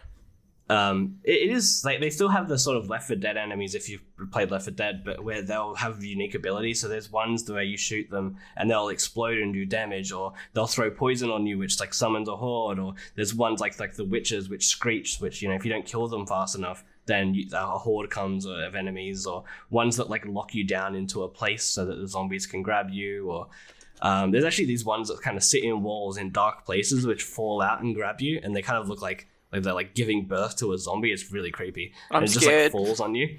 Yeah. Oh man, it's cool zombies. There was one enemy that just absolutely destroyed one of our sessions where it just picks you up and eats you. And it starts running away and will go underground. And if it goes underground with you still in its stomach, then that's it. You're dead. Yeah, wow. that one is kind of rough. You do have a lot of time though, because the way that one works is that it just chases one enemy. So you just get one person to like sprint around in a circle while everyone jumps on it. But that enemy shows up. Like if it shows up, you start killing it and it goes underground. If you don't kill it, and then it pops up again later, and then it pops up again later, and you just have to actually kill it to get rid of it from that stage, or just sprint through the stage and try and rush through as fast as you can. That's a cool design. I like that. That was my first time encountering that enemy, so I had no idea what it was going to do, and it just bored me. Yeah, I only found out because like it popped up and it targeted me. I was like, hey, look at this thing. This is kind of cool. And the people I was with that did play a bit of the game before I started playing started screaming, run, run, run, run, run, run, run. I was like, hey, what's going on? So start running around in circles like, what is this thing? And then it picked me up because I was like, no, I'm just going to fight it. And it just started like eating me. And I was like, oh man, it's time to go. help. Yeah, no, once I saw that, I was like, nope, this game is not for me. It's actually I am quite fun, not though. into this fetish. I genuinely didn't think I would enjoy the game because I mean, I liked Left 4 Dead, but I've played it to the point where it's like, hey, how can you really make this better? And the moment I loaded up this game and saw the card system, I was like, I really don't want to play this because I really don't like the idea of kind of building a custom deck and having to go through a story with like a meta. But no, it was really good, and all the cards feel pretty equally strong. Yeah, I heard before it came out, like when people were doing it, the beta test and everything, I heard a lot of people just weren't happy with the card system, but it's surprisingly pretty fun. Yeah, I don't mind at all. And something that they maybe tweaked post beta. Possibly, yeah. Yeah, could have been possible. First time in history that a game dev uses a beta not just as like a pre-release, but to actually take on and adjust things. Yeah, good point. But other than that, anyway, so that's Back 4 Blood. I guess, yeah, there's not really too much more we can say about that without going into spoilers. So, what have you been up to, Patrick? Not a huge amount. Certainly nothing recent or topical. What do we? Played a bit of Gunfire Reborn. For those that haven't played it, it's I think still technically in early access, but it's going to go through a proper release in the next month, 2 months. It's before the end of the year. I don't think. Before the end of the year. But at the moment, it's quite cheap and very, very addictive. Yeah, it is. And the selling point on it still being in early access is that it's what, like 90% done, because they're going to add, because it's a first-person shooter. It's got sort of elements of Borderlands and elements of roguelikes and things, but the current thing is that you run through three stages, but for the full release, they're adding the fourth stage, if I'm not mistaken. So there will be more content added when it's properly released, but the price is also going to go up. So would thoroughly recommend people check it out. It's really, really fun. A little too addicting, some could say, but I'm also quite into those sorts of games where you can sort of do a round, if you like. You can go through one like playthrough, and once you die, that's kind of like, oh, do I want to do another one or do I want to stop? And there's no kind of push to keep throwing yourself at it unless you have the time or you really want to. How long are the runs do they go for? Is it like a couple minutes, half an hour? What's it like? So I mean, go on, Josh. Stupid amount of this game, and I'm the reason kind of Patrick's playing it. So he probably doesn't have a lot of experience with like the normal modes because when we picked it up, I kind of just sprinted him through them and we got to the harder difficulty. But the normal sort of runs, as you're getting used to the game, can take a little while because you're obviously reading all your skills and reading all the different guns and sort of figuring out what's what and how you want to build. But generally speaking, for the easier rounds, it usually takes about sort of half an hour to 40 minutes. And then as you get into the nightmare and harder runs, it usually takes about an hour and 10 minutes. So decently long. But obviously, if you die, which is very, very possible early on, then that run becomes drastically shorter. Yeah, so. And I believe there are achievements for doing various difficulties in various amounts of time. And I think those ballpark at about 20 minutes. So if you're running, if you're doing a playthrough, I don't remember what difficulty, but if you do a playthrough within 20 minutes, that's sort of achievement worthy. So you can sort of take from that how long it would take to do it without really gunning for it. But yeah, they sit around the 30-minute-ish mark. Either you finish it, you get close to finishing it, or you've already died by that point. So you're telling me that you guys are also playing a game where completing it faster is giving you some sweet, sweet serotonin in your brains. Only on achievement points, but yeah. I'm not good enough to actually get those achievements, but yeah, it is fun. There's a bunch of different characters to pick from, and they all play differently enough that if you get bored of one, switching up to another one is actually quite a different experience, which is cool. Yeah, I think there's currently 5 different, I don't know what they call them, but I'm just going to call them heroes. And they all kind of work around different things. So the way the gun works, the way that the game works is that all the guns are kind of unique. So if you drop one gun, then it will do the same as that other gun that has the same name throughout all of the rounds, but they can have unique properties on them, like very specific to that gun. So you might get one of this certain gun that does, it hones in attacks on enemies, and that's just how that gun works. But then you might get a gun that has that property because it always has that property with a lot of crit damage or something like that. And so that's a very Borderlands-esque thing, but then it also does a very roguelike situation where as you complete the areas in each stage, and like there's a whole bunch of different areas per stage, you get like a skill or a scroll at the end of it, and their skills are very specific for your character or your hero, and you level up like a talent of theirs, and you can sort of spec into different ways for that run. And the scrolls are unique to all of, well, they're not unique, sorry, they're across everyone, and those scrolls will do the same things for every hero that picks them up. So you might get one that's focused on crit damage, but your character might not be crit damage based, so it's not so good for you. But on another character where you're playing like the cat or something like that, that is kind of built around snipers and crit damage, then that scroll's very, very, very useful. So it becomes like a multiplayer experience as well, where you can say, hey, this isn't so good for me, but I know it's going to be good for you. Do you want this scroll? And you can trade like guns and scrolls with other people, and you kind of end up with very strong builds. Very fun game. It's kind of like Josh described it well, but to maybe break it down a bit further, it's kind of like the Borderlands system of like, let's just randomly generate a bunch of guns, and then you also have the kind of RPG elements of speccing into character trees and things. It's like it takes both of those, but it just wipes the slate clean between runs. So you have persistent, actually. yeah. I mean, like you have persistent stats and things, and that's the roguelike that comes through. But whenever you clear the stage and get those hero points and things that Josh mentioned, it's kind of like speccing out your character tree for that run, and so you get quite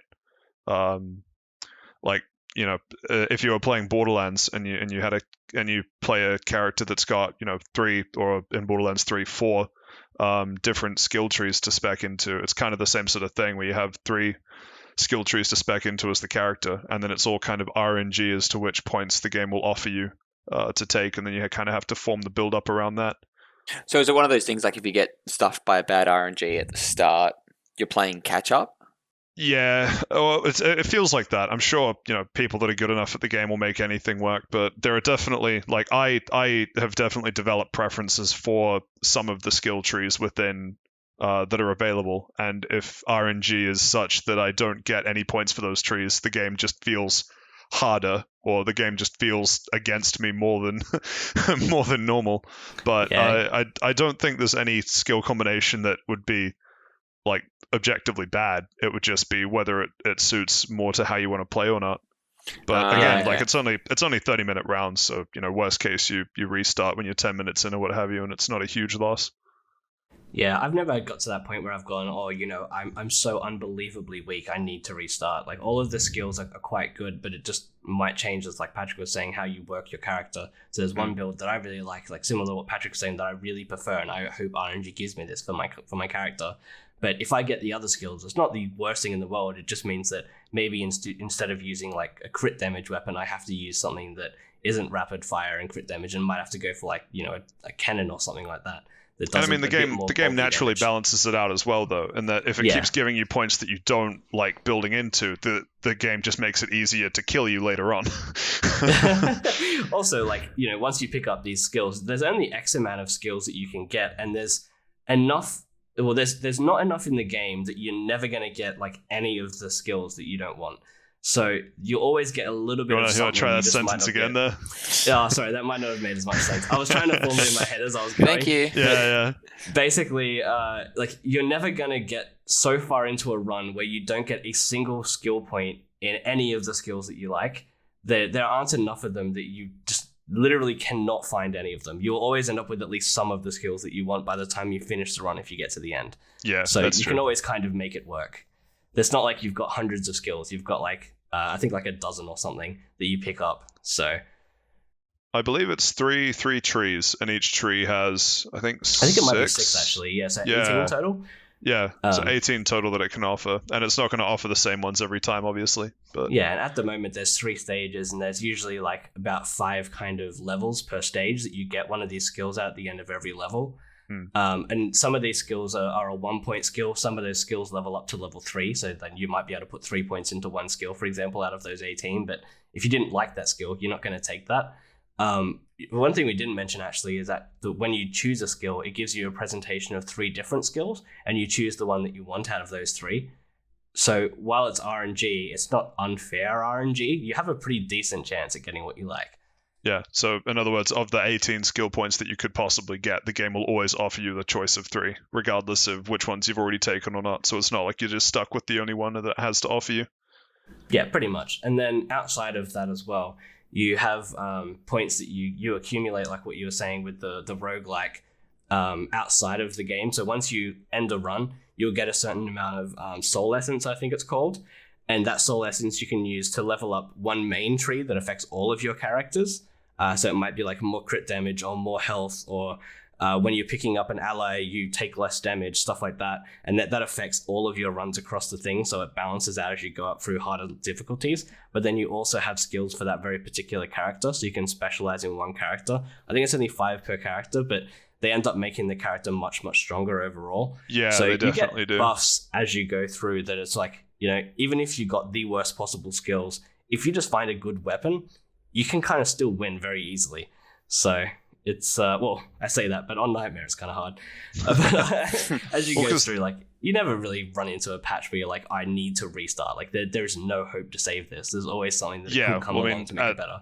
At that point, the enemy is just probably more likely to kill you anyway. I True. believe with the full release, they're also releasing a higher difficulty as well, if I'm not mistaken, because there's normal, elite, I think, and then nightmare. Yep. Yeah, and normal, elite, nightmare, and then there's one called reincarnation, which Yeah. you wouldn't have played that yet, but No, I'm not up to that one yet. yeah, I'm pretty much up to it now. I've done one run in it, and I won that one actually without using any of the things. But basically, what it does is inside this run for this game, you get certain things that you can spend your soul essence on. So if you've maxed out all your skills, then you can use that soul essence in that particular run for that game, so that you're not just wasting all this essence. So anyway, that was Gunfire Reborn. The only other thing that I've really been playing recently is I'm finally on the Deep Rock Galactic hype train, which, holy cow, as a game that it's one of those games that I saw a few people play, and I looked at it a bit and I thought, not really my thing. But I ended up picking it up on a whim a week ago, and man, does it play right into what sort of systems and mechanics I just absolutely thrive on in games. Very grindy, but I'm a huge fan of that. It's kind of it I'm not going to say it borrows, because it really does its own thing, but it's kind of like it's got a lot of Warframe-esque pieces, which like. I'm a big Warframe fan. I haven't played it as much after the Plains of Eidolon and the Venus open world updates, but the core pieces of what I really liked about Warframe are still present in this, where you've got 4 characters to choose from that all play very differently. You all have common goals spread across a bunch of different mission types, and then it's just real. It's kind of like the sort of hyper casual where like you could jump on and like play a mission or so or stop, or you could get other people that have just grinded out every character to max level, and that's sort of the way that I end up playing these games. But yeah, no, I'd also thoroughly recommend people check out Deep Rock Galactic, and it's a game that's been out for a year, I think, came out May-ish last year, but still adding content, and yeah, still an excellent game. Okay, so I'm actually so glad you said that was Warframe-like, because I saw this name in your notes and I thought this was a TV show that you were going to start talking about. It's going to be like, oh, hey, Patrick's bringing in the other media of this I podcast. I wish. Third Rock from the Sun. Yeah. But yeah, yeah, it sounded like a sci-fi show name, so I was like, oh, hey, this sounds like a TV show. I'd like to hear more about this, but yeah, I've never heard of this before. It's surprising it's been out for a year and a half. Yeah, sorry to disappoint you, Seth. It's not sci-fi, but let me give you the premise. Let me give you the pitch, right? So the whole thing is that you are a dwarf, and you are a dwarf in space, and you work for Space Amazon, also known as Deep Rock Galactic, the mining company. And so your entire... Okay, this is already sounding pretty sci-fi. Yeah, exactly. And so your entire mission in life is to just be in space and mine things. So but if you're working for Amazon, do you have to pee inside a spaceship inside a bottle? I assume so. I believe that was confirmed Hopefully. as canon. Yeah. Hopefully. Very good. Immersion broken. So, Yeah. so are you a Weiji and are you stuck in your KG? Definitely sometimes. Amazingly, like, the core gameplay loop isn't like groundbreaking. It's not doing anything crazy that other games haven't done before, but weirdly, it's all the little attentions to detail that I just cannot get over. Like, the hub world is just your space station, but on that space station, it just gives you just random shit to do all the time, and it's great. It's like the physics are janky enough that if you stand on a barrel, you're just as likely to fly up into like fly off into an object as you are to just step off the barrel. Like, it's kind of that sort of level of jank physics. But in the space rig, like, hub world, they just put barrels everywhere. And so while waiting for the next mission to start, or while waiting to join a host, or waiting for people to join you or whatever, it just becomes really natural to just kick a barrel against a wall until either something crazy happens or whoever has arrives, and then you go and do the mission. And it's got there's a button. It's just called, like, I don't even know what the button's called in game, but the whole you basically just get into a yelling match, yelling rock and stone, and so like, some of the best moments are just like you load into a mission, you yell out rock and stone, and the three other people that joined also just start yelling out rock and stone, and then everyone's just sitting there yelling rock and stone, like, while running towards the mission objective. You've just got to the mission objective for rock and stone. You're waiting for the drop pod to come down and take you home for rock and stone. And you go back to the space mining rig, and you select a beer, a delectable beer with which to drink before your next mission. Definitely shouldn't drink and operate heavy machinery. Fast Travel Lounge does not condone that. However, in the context of Deep Rock Galactic, makes it infinitely more fun. Beers have, like, different strengths and effects and things. You can drink something called Blackout Stout, which the entire purpose of which is that you just wake up in the infirmary. Just in between missions. It's great. It's like, it's got the aesthetics of, because it's a Coffee Stain publishing game. A Coffee Stain, I'm pretty sure, are the minds behind Sanctum, which I also played a ton of. Sanctum being the, like, first-person shooter tower defense cross, and it had that like, it had that kind of, like, sort of bloomy but, like, jungle aesthetic for most of it. That was kind of, like, real easy on the eyes, but not, like, it wasn't a necessarily pretty game, but it wasn't necessarily a bad-looking game, but it had a very distinctive style somewhere in the middle there. And Deep Rock Galactic takes from that, again, like, a very distinctive, like, I wouldn't say it's the best-looking game, and conversely, there are tons of games out there that look worse, but it looks great, and because so much of it has to do with lighting, because you're working in mines and you're throwing flares everywhere, it's really cool how well it looks with what it's working with. And the craziest part of all of it is that it's only a 2 gigabyte download. Oh, Like I was, Oh wow, that's so nothing. small. yeah, exactly. I was shocked that a game that came out, last year May, that is a fully like, it's not like a like half game or anything. There's like, I've played it for 20 whatever hours and no signs of slowing down, but the download is only 2 gigs and it takes up maybe 2.5 on the hard drive, and they're getting away with all of that, like all of the gameplay, all of the little like quality of life touches, all the graphics, everything. And it's off of a 2 gig game. I cannot understand how they did it. It's amazing. Hang on, just so Valheim I is can very visualize similar, it. actually. Yeah, Just so so I can- go on. Yeah, so just so I can visualize it, is Yeah. it sort of like a 3D or is it 2D? Like because I think I'm imagining like it's sort of like is similar to Terraria, but I'm not really. No, sure. So I'm looking it's- at it now, and it looks like a low poly FPS. Yeah, of so course I it's should've Googled it. it's FPS. If you've played Sanctum, it's really similar visually to that of like Okay. 3D. You're running around, like it's got a big emphasis on like Z level terrain, like you're in a mine, right? Like you're mining in an asteroid, so you've got I think 8 different biomes, which all look really visually distinctive, and some of them are just gorgeous to look at, and some of them are just like, some of them are hell just because of what's in them. but visually they're all very distinctive, and like you load into one, you know exactly which biome you're in and what that means for the resources you find and that kind of thing. You run around, you'll be running down like either a bunch of really like small claustrophobic almost like mine corridors, like having to battle out waves of all the enemies are kind of insectoid, like all sort of bugs and things of various types, and then you'll just open into this giant cavern, and there'll be one class that has like a grappling hook and a flare gun that can just help figure out what's in that cavern, and there'll be another class that can help like build platforms to get everyone around that cavern. But it's got big focuses on teamwork and like building out and speccing classes for the right jobs at hand. But yeah, like honestly, it's amazing how much they've fit into what I have to keep saying, because I still can't believe it, a 2+ gigabyte game.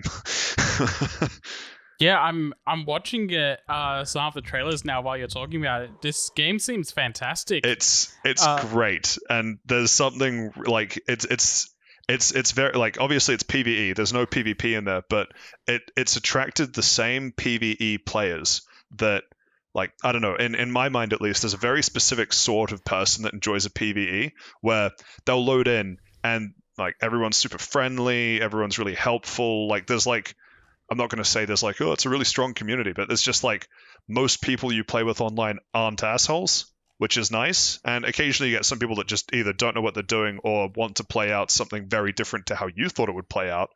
But you have 4 classes of characters where each one has 4 distinct pieces of their kit, which can all be spec'd out with different perks and things, all of which can be upgraded or changed based on resources you find during every mission.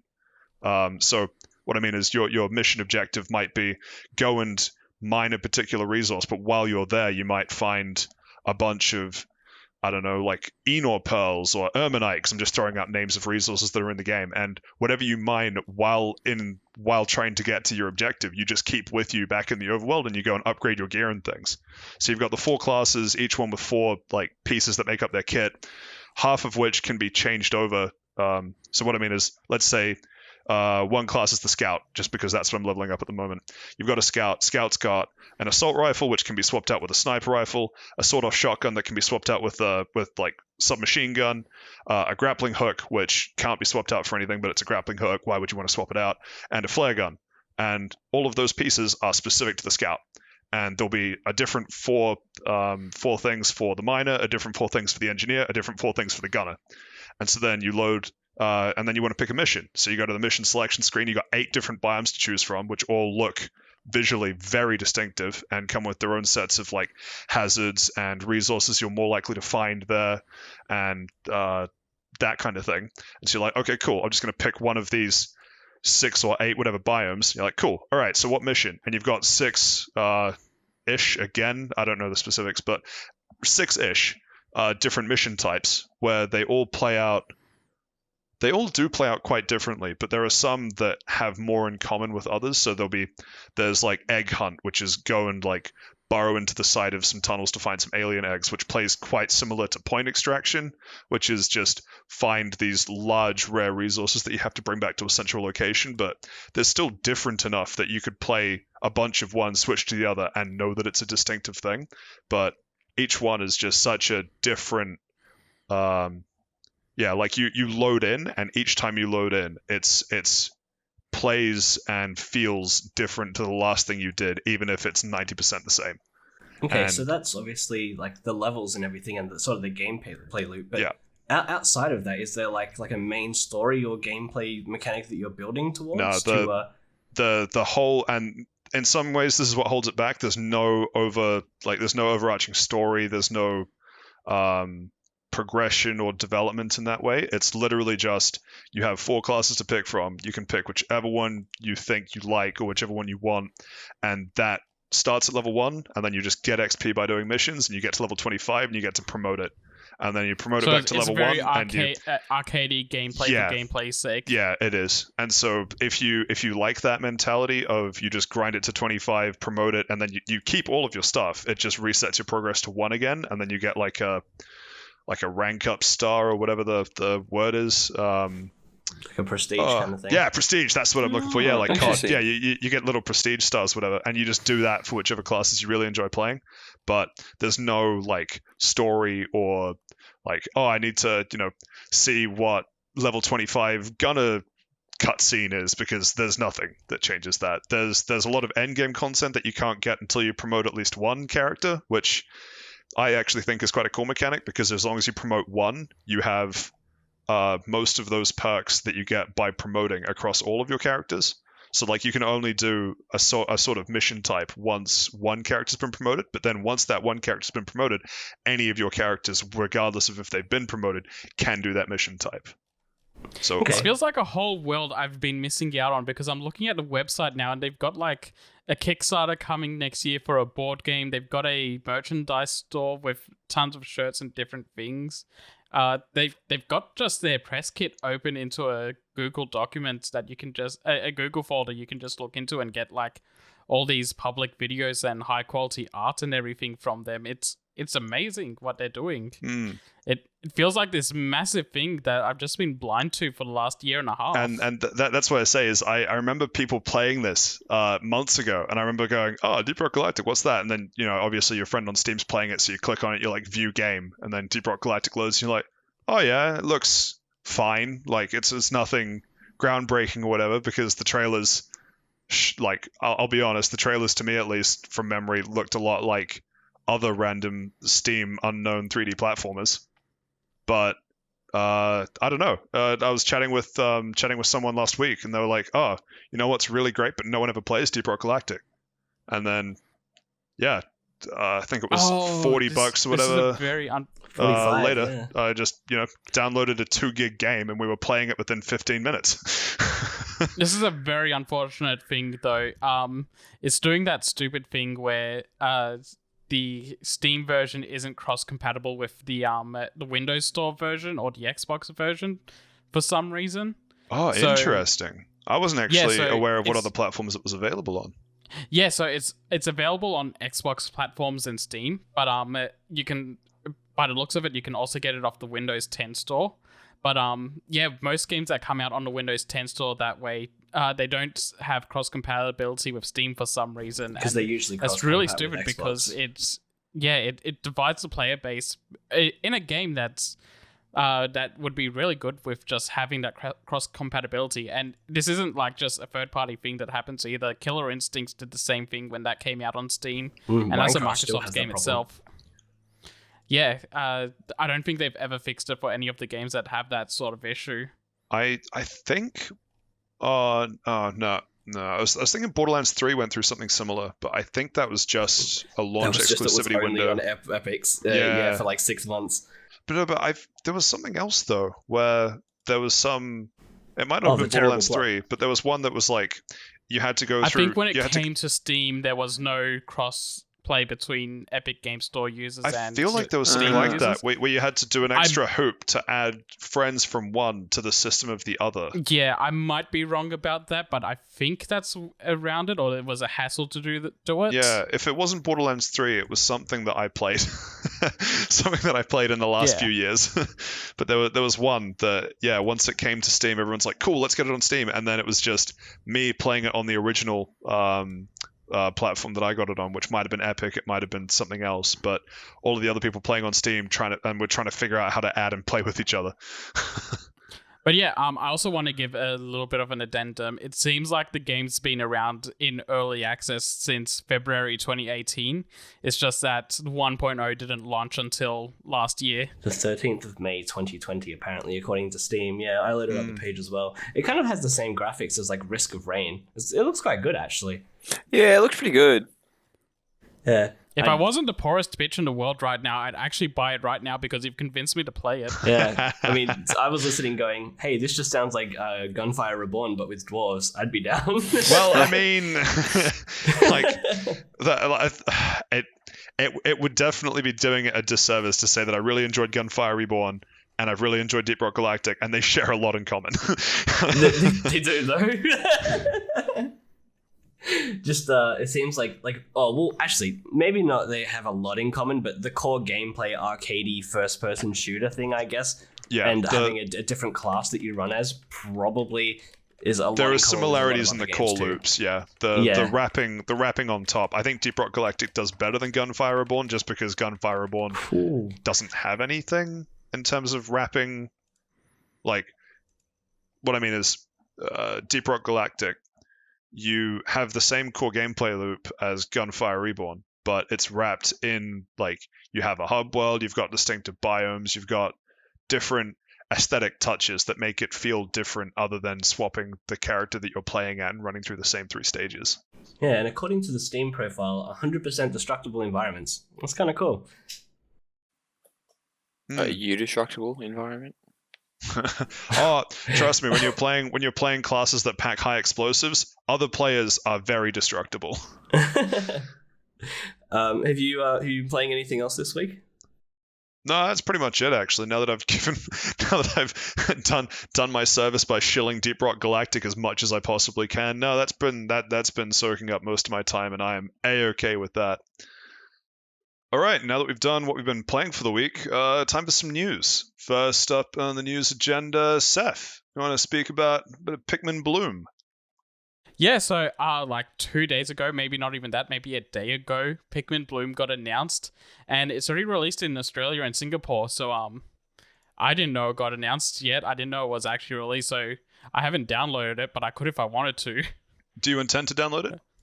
No, not at all. But sucked in everyone else. It's out in Australia. It sucks indeed. What else you got? Resident Evil characters in Fortnite, continuing the legacy of Capcom. What the fuck are you doing putting all your characters in Fortnite? Please stop it. Well, how much money do you reckon that Epic is actually paying Capcom to sort of get that? Or does Capcom pay Resident Evil? Does Capcom pay Fortnite so they can sort of do a bit of promotion? Because it's RE4 that's being re-released soon, so maybe it's drumming up some sort of interest. They haven't announced it, but yeah, RE4 is apparently getting remade at some point soon, maybe next year release. Would that even be a game they could market at 12-year-olds? I hope so. Silent Hill, maybe. Next, please. Silent Hill. Hey kids, if you love Fortnite, you'll love Silent Hill. Triangle head has been added to. Like, I suppose he's in Pyramid head. Pyramid head. When I say triangle head, Illuminati voice. Yes. The space Dorito. Yeah. So yeah, I imagine that it's Epic paying them for the rights to put them into the game, and I imagine it's more than what you think, but less than Capcom should be asking. Yeah. So before this, they've done Ryu and Chun-Li were added to Fortnite. Then they did Cammy and Guile, and now they're doing Chris Redfield and Jill Valentine. And boy, some of the dances coming out from Chris Redfield being in there, and more of the memes of just Chris, fuck my sister, please, are continuing as always whenever Chris shows his face. Also punching rocks. Also punching rocks. Yeah, they went as far as to put it in his bio in the game that he's a survivor of the mansion incident and he's also a boulder enthusiast. Nice. So that's a bit of a fun thing they did in there. But yeah, I don't play Fortnite. I don't give a shit about Fortnite, but it's always funny seeing what other third-party things they put in there because that game's just getting everything like Smash Brothers did. Clown makeup on. Everyone is here. It's definitely the Fortnite metaverse. Like they've got like what Rick Sanchez from Rick and Morty. You got Superman in there. True. Naruto leaked. Hey guys, Is it actually? when's Sora being added to Fortnite? Man. I don't know if Disney would want to give their Sora a gun. No, wait, he has guns in Kingdom Hearts 3. He just uses the Keyblade, but it like shoots people instead. He holds it like a machine gun, like a Tommy gun. He does that in Kingdom Hearts 2. It's a key gun. Yeah, key gun. That's great. He turns the Keyblade into guns in Kingdom Hearts 3. That's excellent.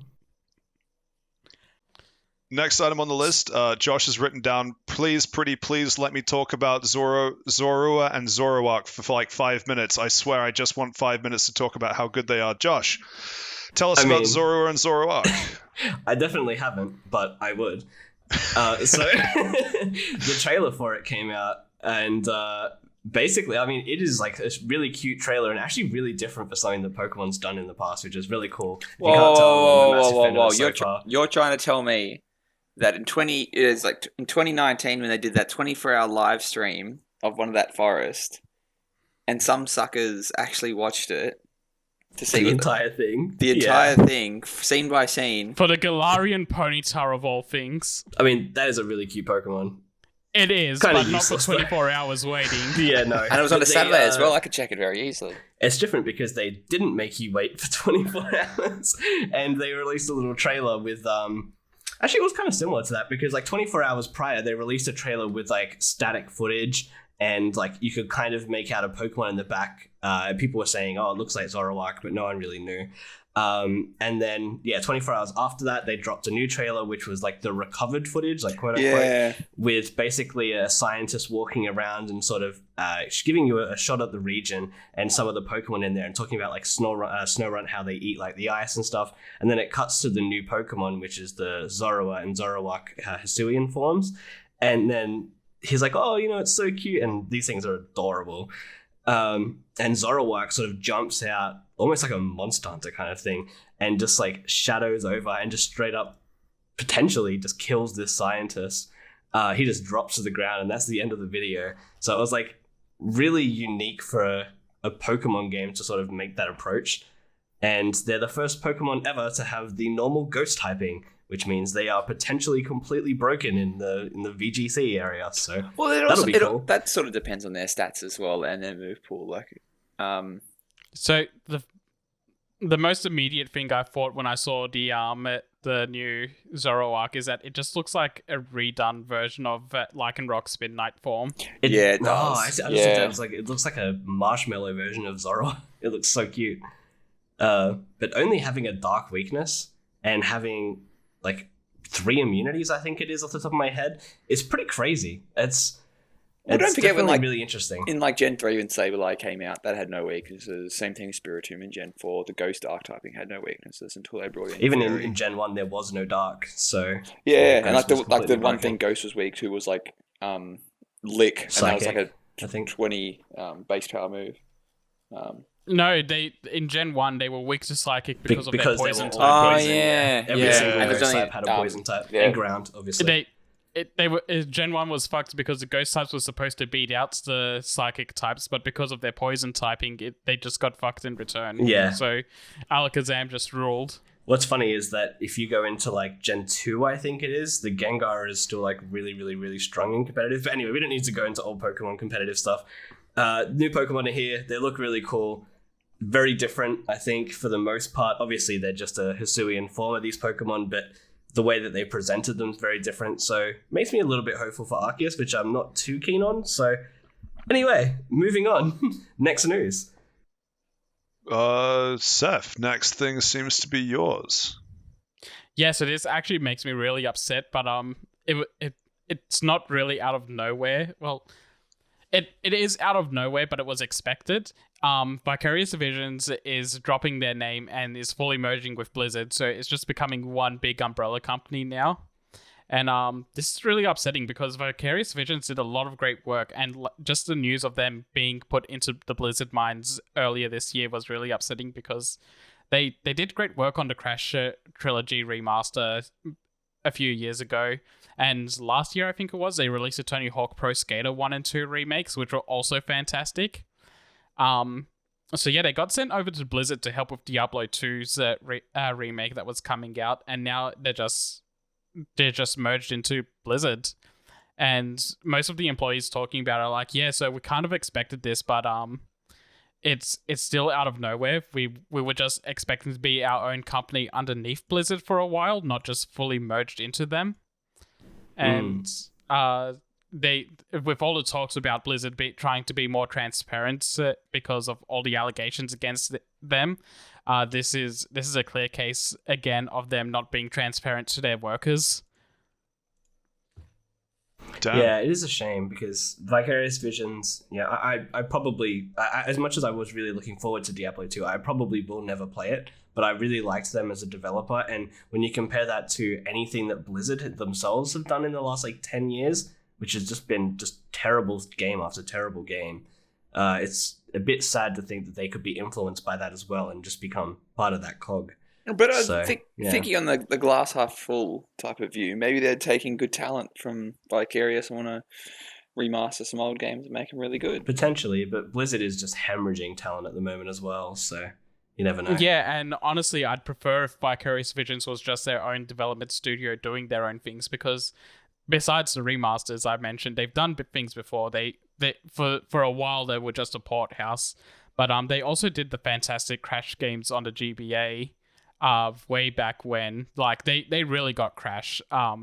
They made those PS1 games feel, it's like they got what made the PS1 games good when they were making 2D versions of games on the Game Boy Advance, and then they made a really fantastic level that was extra DLC for the Crash remaster that just finally used Crash 3's abilities to their maximum effects. And so just them not being able to do anything outside of Blizzard now feels really bad. Yeah, from memory, they also did Nitro Kart, which is, arguably the best Crash game to ever release. So yeah, I think they did Nitro Kart. Yeah, so it's a shame for them to just be merged and lose their name with 20 years of history or something like that. So because I think they were 20. Actually, I don't know. They were 1996. 1996, yeah. So over 20 years. 25. Apparently they were founded in 1991. Oh wow, okay, well there you go. To just have all that history and all these titles behind them to merge into Blizzard, which is not well known in general, not well known, not known well currently in the world. Nice. Swap two words and means something very different. Wow. Very different, yeah. But for them to be merging into them of all people is that's a little bit spicy. We'll have to see. So yeah, just from the article I'm reading, apparently the people that founded the company left Vicarious Visions back in 2016 and are now leading Velen Studios, who did Knockout City for Electronic Arts recently. So maybe more people will leave Vicarious Visions because they have been bleeding talent recently as well because of the merger. So maybe more people will leave Vicarious Visions and go work in other better places. We can only hope. Well, on that positive note, we'll move on to the next bit of news we got here. Sony's third-party games state of play. Take it away, Seth. Yeah, so this was actually kind of disappointing, and I only really have myself to blame for this because when I saw third-party games, I was expecting they're seeing a bunch of stuff from Square Enix or Ubisoft or somewhere, some big games that would be coming to PS5. This was more smaller games, more along the indie side, which isn't bad, but it feels like such a waste of time to spend a 20-minute presentation on just indies like this. I mean, Star Ocean is not an indie; it's almost an institution at this point. there's a couple of good things, like big things sprinkled in there, but it was a indie dominated event, and I feel like this could have come at another time or tried to bring in a few other big AAA stuff. Well, not AAA stuff, but bigger third party games to just show off what could be coming over the next year. But there were quite a few things. There's not a lot interested me, but these 4 games did interest us. So first up was Kart Rider. Sorry, let me get the full name of this. Kart Rider Drift. So that's a kart racing game that's coming to basically everything, I think. I signed up for the beta on Steam earlier this year, but I completely did not have the time to play this and completely forgot about it. But it does look pretty fun, and just having more kart racer games in the market is a good thing because Mario Kart doesn't really exist anymore, and Crash Team Racing lost all its updates and is never coming out in 60 FPS by the looks of it. So having something that is a 60 FPS kart racing game that looks pretty fun, that's just a good thing for the market. I mean, we could all pay Nintendo 150% markup and play the N64 version of Mario Kart. I meant more having new games coming for this genre and not leaving it for dead. So the other games that were in there was obviously King of Fighters, which is a pretty big title. Yeah, so King of Fighters isn't anything new, which is why I'm still a little underwhelmed by this coming up. But they announced that it's getting a network test next month. Which this one's what, 15? I think this is the King of Fighters 15. Yeah, this is the King of Fighters 15, and I was explaining this to you off podcast before, but they went the opposite route of Capcom, where basically every new numbered game is just an expansion or with new mechanics and stuff. So if we went like if the Street Fighter went the same route as this, we'd be up to like Street Fighter 30. Oh wow, okay, yeah. Because like Street Fighter had, hey, let's do Street Fighter now, Super Street Fighter now, Super Street Fighter Turbo. And this is just like, no, here's King of Fighters 92, 93, 94, 95, because they were putting them out on a yearly basis for quite a while. But yeah, so 15's getting a network test. It's the middle of November, and I'll definitely be giving that a try. I really enjoy fighting games. I'm not like great FGC material at them, but I'm like local couch king for these sort of games. So I enjoy them a lot, and I will definitely give this a try. I would, but it's on November 19 until 22, and hey, isn't there another little known indie game bringing out some sort of game? A small indie studio, Game Freak. Might not have heard of them. No, to me, King of Fighters network test more important than Pokemon. Don't like that. The next big thing was Bugsnax is getting expansion, and also fun facts with that, it's going to be free. It looks like a pretty substantial update to the game, and they're just giving it away for free, which is really great. I'm surprised that the developers make something as perfect as Bugsnax, and then they think we could do a game-changing update on top of that and release it for free. Yeah, it's insane. Like, what's their profit return on this? Because when the PS5 launched, they were giving it away for free then as well. I've still got a free copy, so I've got the game and this expansion to play through completely free. I mean, Donkey puts it best when he calls it the new knack. I know you don't really like Donkey videos, but to be fair, he's always been correct about knack Game of the Year every year. Knack or Super Mario Bros. 2. The only things Donkey is ever wrong about is his JRPG opinions. That's true. He's always got pretty bad JRPG opinions. But anyway, Bugsnax expansion obviously coming. So any idea what it entails? They make it from the looks of it. They're doing like this new island that has giant Bugsnax on them, and they're also giving you a house that you can decorate and renovate. So hey, Tom Nook is invading Bugsnax. Oh god, capitalism strikes again. It seems like they might give you the house for free, so no. Man, is there anything that they won't give you for free in Bugsnax? I don't know because they're also giving the Bugsnax hats for free. Oh god, a new Bugsnax hat. Thing I've seen. Yeah, Bugs hats. They're giving it. Yeah, they're putting little tiny hats or big hats for the big ones onto all the bug snacks you can do now. Team Fortress 2 Urge rising.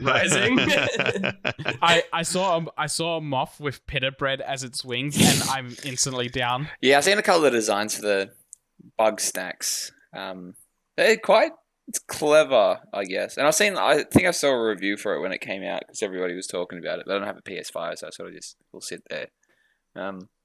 Yeah, so It looks fun. Yeah. Should I won't read this overview word for word, but it's what they're doing is they're making a new island that's been found at the bottom of the ocean, and from that island there's massive bug snacks that are all over, maybe prehistoric bug snacks.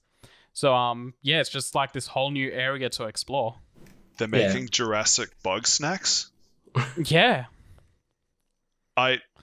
Just everything I hear improves on perfection. It's incredible. I cannot wait.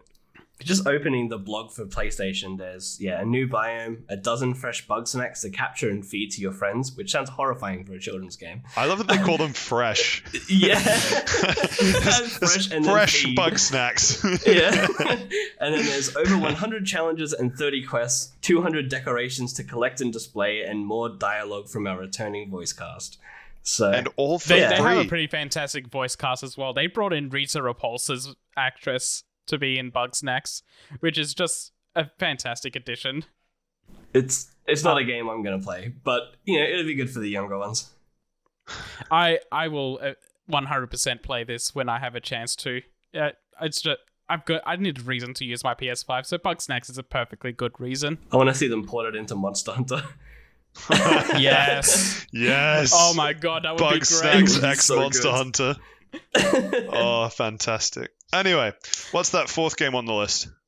Okay, so the fourth game is actually probably the biggest game here, which is saying a lot because Star Ocean is like Square Enix's AA JRPG franchise. It's never going to get the budget of Kingdom Hearts or Final Fantasy.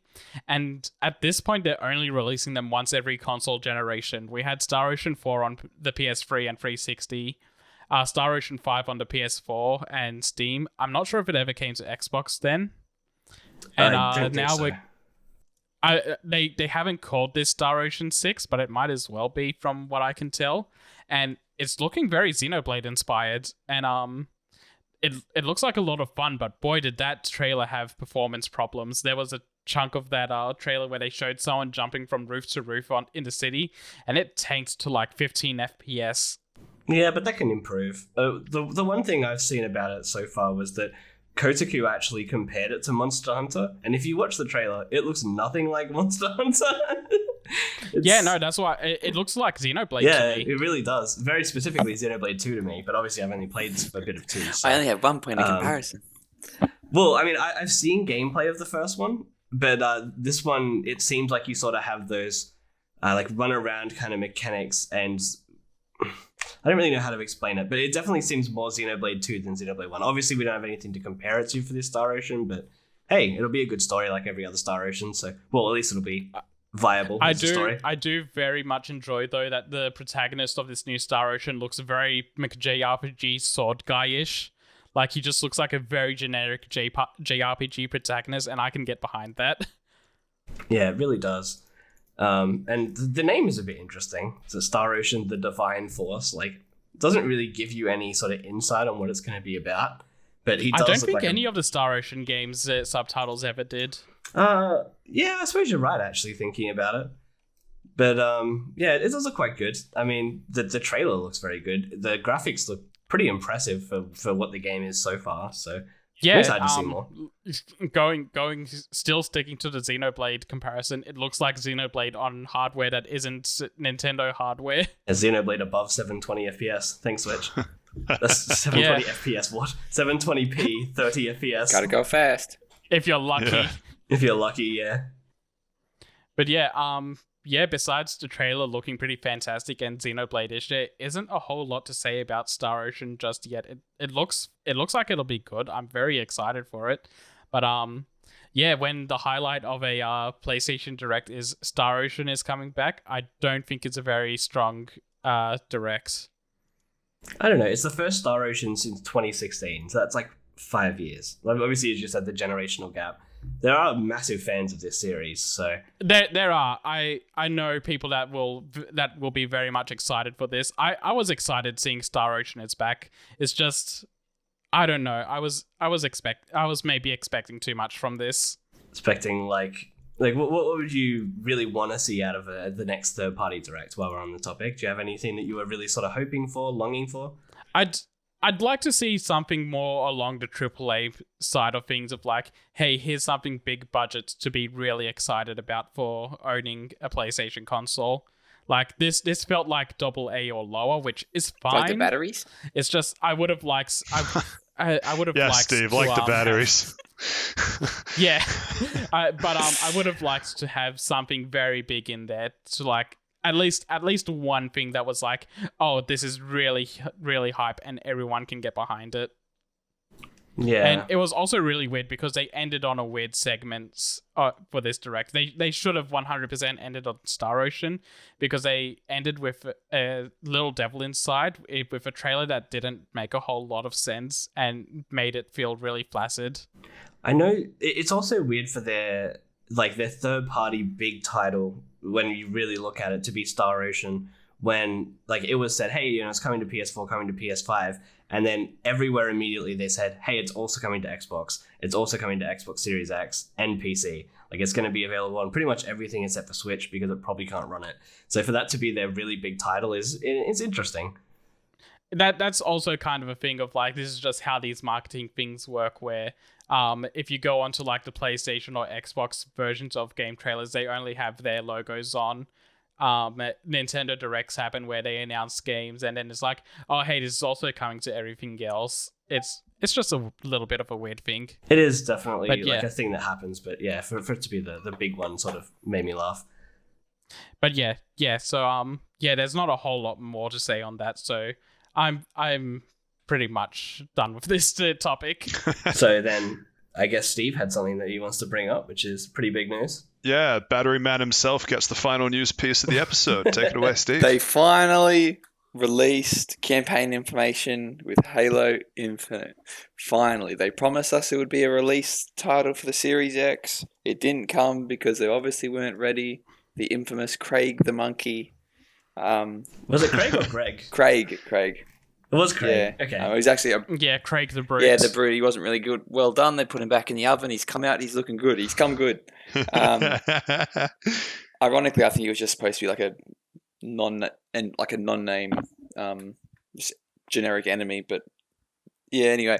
But yeah, so they finally released some campaign information, small single player storyline and gameplay footage, which looks pretty good. It does seem to be a bit more open world, which semi-concerning. Like it's the that's my big concern. Yeah, they might be it's taking the most it like promising thing about it. They might be taking it a different way. Like it did from the, I think it was like a 6-minute video, and I was getting very strong Far Cry vibes. Really? Whoa.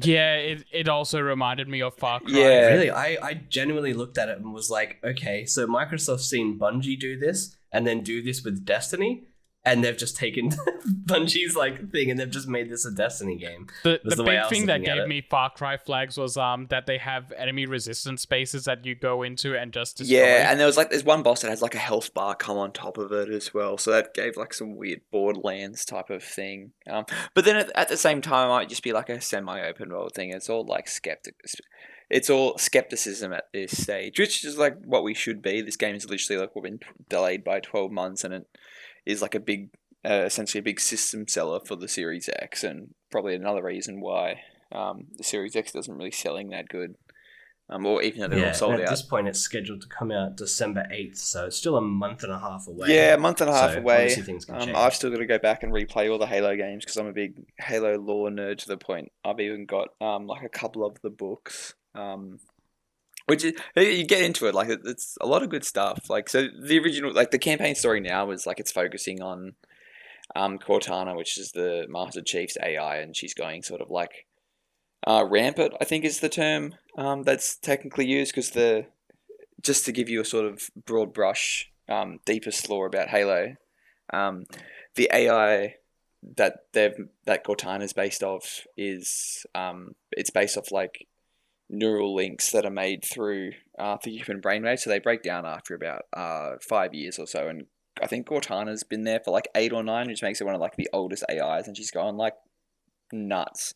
And in Halo 5, she was going a bit nuts, and she was trying to sort of save herself, but she was going crazy, and she split herself up to sort of get rid of all the corrupt data, but it never really went anywhere. And then it's like, okay, see you later. I'm going crazy, so I'm just gonna send myself off into space. But then you've got a Master Chief's like, what do you mean? I'm not Master Chief without her.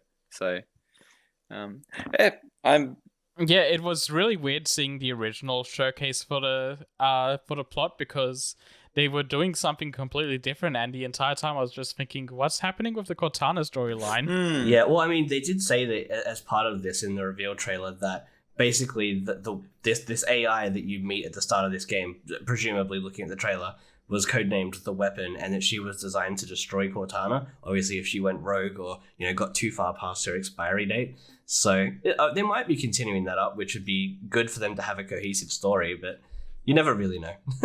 Does anyone know how long Cortana's been bundled with Windows 10? So I'm Windows just 10 wondering. She released with Windows 10, and Windows 10's release date was, I think, 2012 off the top of my head, but 2015. Wow, okay, much later. Oh yeah, Windows 10's past its expiration 2015. date. It has now, yeah. Windows 11. My favourite part But of the anyway, morning is moving getting on. those emails from Cortana telling me you got stuff to do, and then I'm okay, Cortana, I'll finish the fight, and I just play the ending theme song.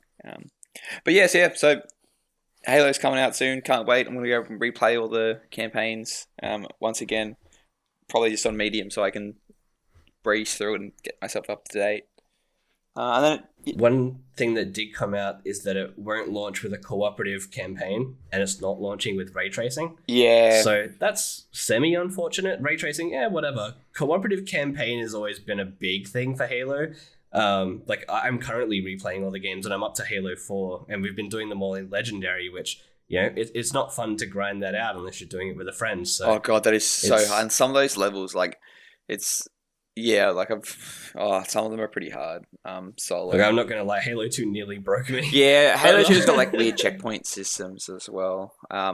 Yeah, and if you got the wrong checkpoint, it's quite hard to sort of to get past that checkpoint to force yourself through. But that was by far the hardest Legendary game to beat. But cooperative campaign has just been so core to Halo in my experience that for this to not release with it makes me almost want to not play the campaign until I can really until they can get around to implementing it, rather. Yeah, I mean, it sounds like they've confirmed that it's coming. It's just not a launch requirement.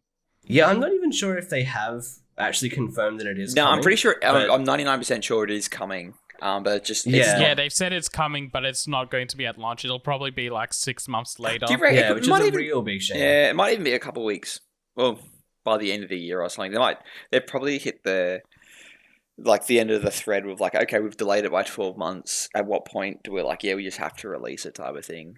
They'll put it in later, and because there's a big multiplayer aspect with it as well, so they might sort of release it, then split off into sort of 2 teams, one that does all the seasons and the battle passes, and focuses on all the multiplayer aspects, and one that focuses on things like putting in the ray tracing and the cooperative play. And I mean, as you said, it sounds like this is one of the games designed to move systems. So the longer that they hold back on releasing anything, it's not just Halo sales that would be stalled as a result. I could be wrong, but I think this is the first time a Halo game hasn't released with an Xbox within the first couple of months of an Xbox releasing, ever. Wow. So it's very interesting for them to not have their one big blockbuster currently on the Series X. So, Also, I'm not an Xbox person, but this is going to be their first really big major game to release for the Series X, I believe. Pretty much. Yeah. And and then Forza will be the other one, which is obviously coming in the next 2 weeks, I think it is. So it's for them to have their 2 big blockbusters less than a month apart is really, really strange. Oh, are you talking about Forza Motorsport?